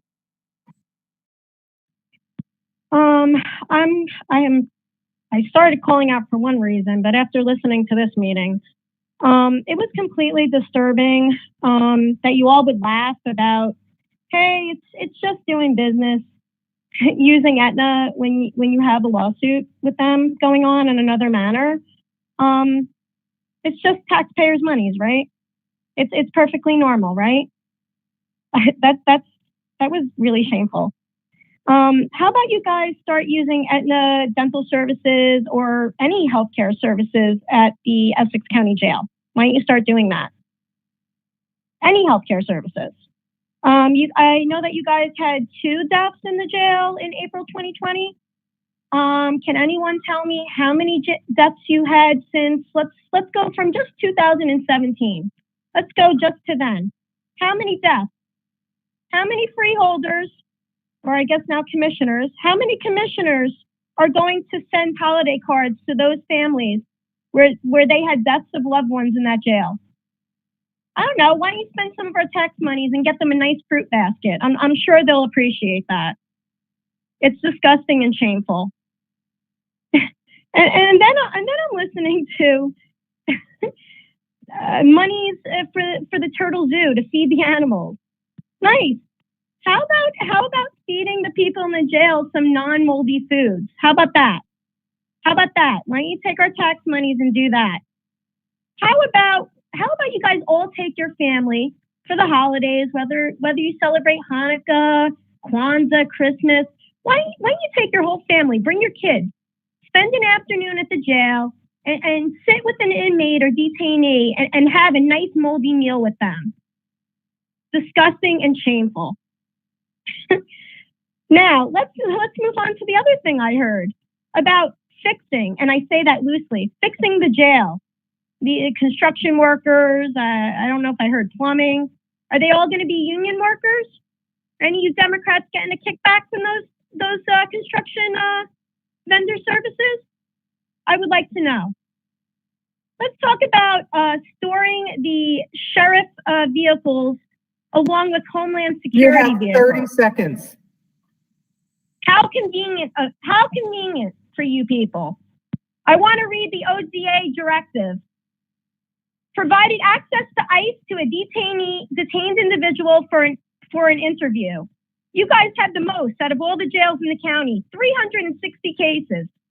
Provided notice to ICE of a detained individual for upcoming releases, 168 cases. Shame on you. End the ICE contract, and I demand humanity in that jail. Thank you. Thank you. Our next speaker is Pamira Bezman. Please state your name for the record. You have 3 minutes to speak. You may begin.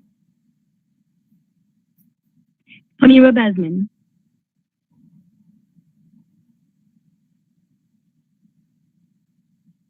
You may begin. You can speak. Oh, thank you.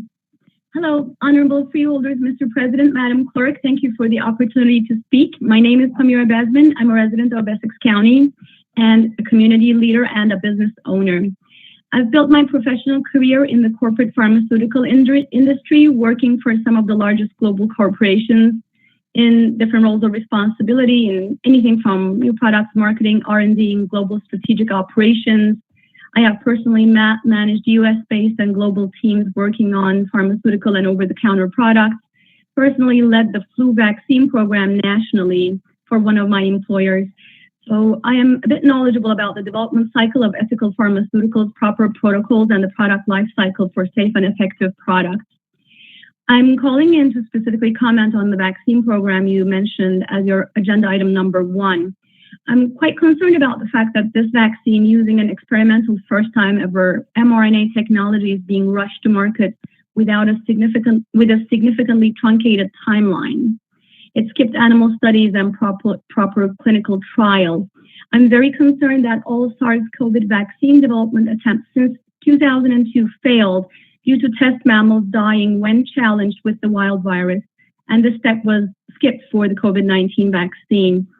I wanted to ask you, have you personally had a chance to look into these protocols and understand the risks, or are you assuming that higher level organizations and authorities are doing this? On December 1, I attended the CDC's Advisory Committee for Immunization Practices meeting when they discussed the emergency use authorization. Panelists and voting members confessed that they had no access to the long-term safety, efficacy, reactogenicity, or transmission data at the time of making their vaccine rollout recommendation and voting for phase 1A, which you just discussed. They even mentioned that there is no data available on immunocompromised individuals and the elderly population in a long-term care facility setting, and yet these individuals are on the rollout plan for phase 1A. Did you know that none of the leading vaccine candidates have included immunocompromised individuals, children, and pregnant or lactating women in their studies? I am very concerned that the vaccine makers and administrators have obtained blanket liability immunity in the case of injury and death. In the case of injury or death in Essex County, who will assume You have 30 liability? seconds. 30 seconds. I would like to also increase awareness on the PCR test, where the Nobel Prize winning innovator, Kerry Mullis, himself declared that the use of these tests without accompanying symptoms is wrong, and by running the test at high enough threshold, you could get anybody positive on any virus. I would like to encourage you to demand transparency on the cycle threshold being used across Essex County and reject all test results that are above 35. The ideal cycle Your time count is up. should Your be. time is up. You have to wrap up. Your time is up. Thank you so much. I look forward to staying in touch with you on following up on these topics. Thank you very much. Thank you. Madam Clerk, we do not have any callers in the queue waiting to speak. Thank you. As our practice, all questions asked will receive a response in writing. Mr. President, I do have a few public comments sent via email. Okay. The first one was submitted by Lucas Kwong, no address given. I am an Asian American professor of English literature at CUNY. As the largest urban public university in the county, CUNY is proud to support a vibrant community of immigrants, including DACA recipients. In that light, I consider it a professional obligation to express my deep concern over the precedent that your county has set with respect to immigrant rights. As COVID-19 spiked in May, local law enforcement transferred Hugh Hun, a 49-year-old refugee from Vietnam, into ICE custody. The punitive reason? A conviction from over 30 years ago that he's already served time for. Since then, Hugh has been detained at Essex County Correctional Facility in Newark, New Jersey. In other words, ICE has needlessly risked the health and well-being of a father and caretaker of an elderly parent, ripping him from his family. Hugh's story is far from unique in Essex County. This very week, Attorney General Renwall's annual Immigrant Trust Directive Report for 2019 revealed that Essex County leads all counties in New Jersey in providing ICE access to detained individuals, notifying ICE of upcoming individual releases and holding individuals for ICE beyond eligible release. The other counties aren't even close. Essex is easily the most ICE collaborating county in New Jersey.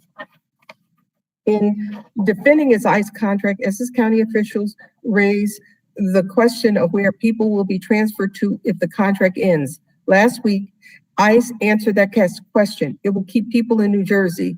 They're already looking for up to 900 more beds. Moreover, while organizations like Salvation and Social Justice and the ACLU are fighting to release people from New Jersey's prisons due to the threat of COVID-19, ICE is working to reincarcerate them in your jail. ICE has been making that space for the last month through transfers and deportations. Does it take much imagination, I have 30 more seconds, to wonder what will happen next to people like you? The COVID-19 transmission rate in Essex County is approaching 1.6, the highest rate in the state. While Newark takes extra precautions, the Essex County administration continues to accept intakes and transfers from ICE enforcement as if a pandemic was not ravaging our communities. The remainder of this letter will be read into the record at a later time. He ends, thank you for listening on behalf of the Democratic Socialists of America. Lucas Kwong. Similar comments regarding this issue, the detention of Mr. Hung, the calling for Essex County to end its contract with ICE, and calling for the release of ICE detainees while noting the COVID-19 transmission rate in Essex County were submitted by the following people and will be read into the record in their entirety at a later date. June Cook, Jake Efros of Montclair, New Jersey, Sarah Lakowski, Rebecca Gu, Kieran Ramon, Max Friedman, Camilla Marcone, Frank Geyer, Nicole Parcher, and Clint Blakely. The next comment was submitted by Nicholas Carbonara of Maplewood, New Jersey. Dear Essex County Commissioner Board, my name is Nicholas Carbonara. I'm a resident of Maplewood Township in Essex County, and thank you for taking the time to read this public comment. I've submitted public comments to the Essex Commissioner Board regarding immigrant detention in Essex County before. However, I feel compelled to reach out again because I recently became aware that Essex County is responsible for granting ICE access to detained people, providing ICE with information regarding the release of detained people, and continuing to hold people on behalf of ICE past the point at which they would otherwise qualify for release. This information comes from the Attorney General's annual Immigrant Trust Directive report. As a constituent of the county that, according to these numbers, collaborates with ICE to the greatest extent, I urge you to take action. Please end the county's contract with ICE immediately and halt all intakes from ICE. There are many reasons why this should be done, but chiefly this is a public health issue.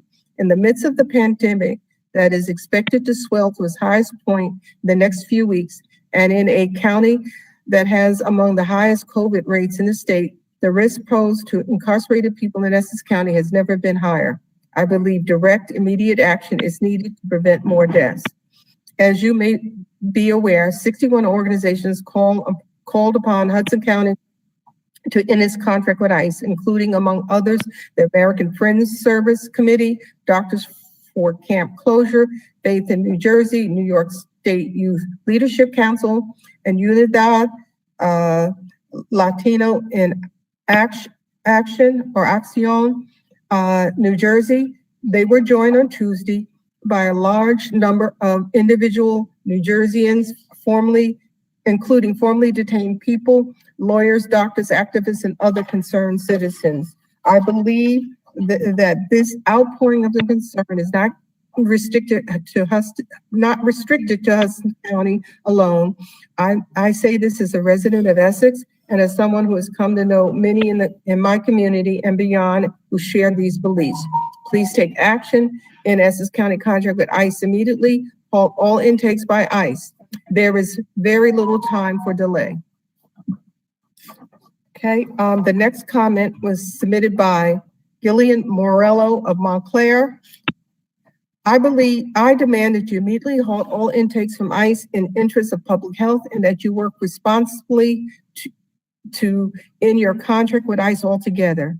Essex County leads all counties in New Jersey in providing ICE access to detained individuals, notifying ICE of upcoming individuals' releases, and holding individuals for ICE beyond their eligible release. The other counties aren't even close. Essex County is easily the most ICE collaborating county in New Jersey. Both Senator Booker and Senator Menendez released statements opposing the ICE contracts. They urge all counties, including Essex, to terminate these contracts and even use the term blood money. Your collaboration with ICE not only serves no good purpose, it facilitates the atrocities of ICE throughout the county. You're participating in the racist cruelty that immigrant detention engenders, and is an immoral imperative that you end your ICE contract. The final comment was submitted by Jeffrey Feld of Short Hills.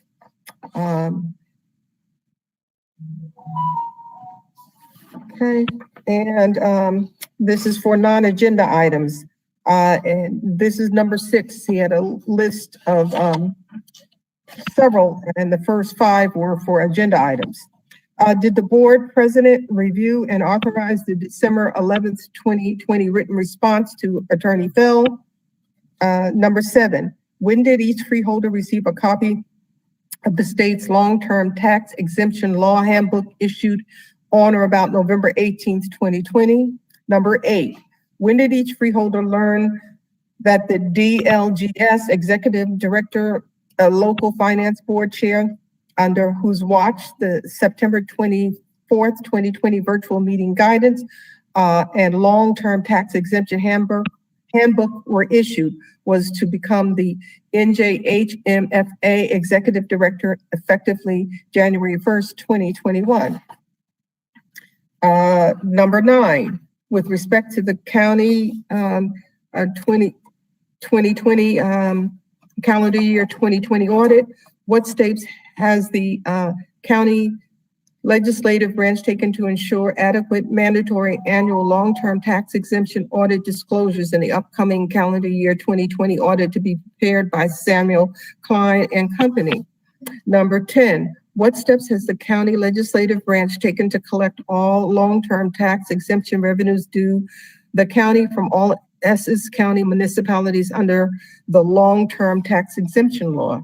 Number 11, who authorized a written legal opinion or memorandum reference in the December 11th, 2020 written response that the non-urban renewal entity NJHMFA long-term tax exemption was not repealed and replaced effective April the 17th, 1992.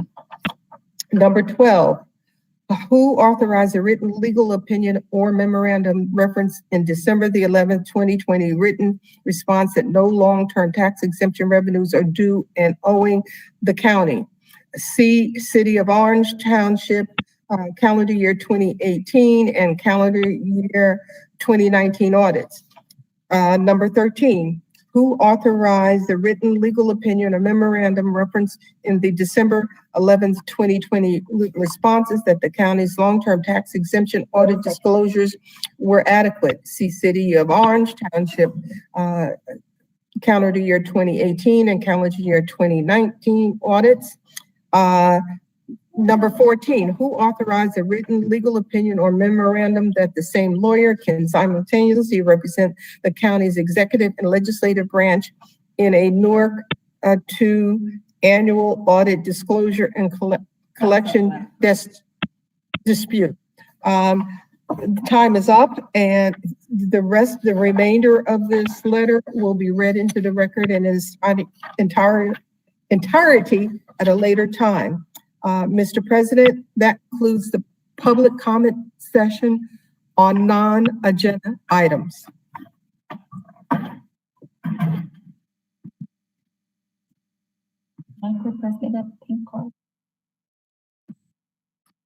Okay, thank you, Madam Clerk. Again, as a practice, all of those requests for questions will be responded to in writing.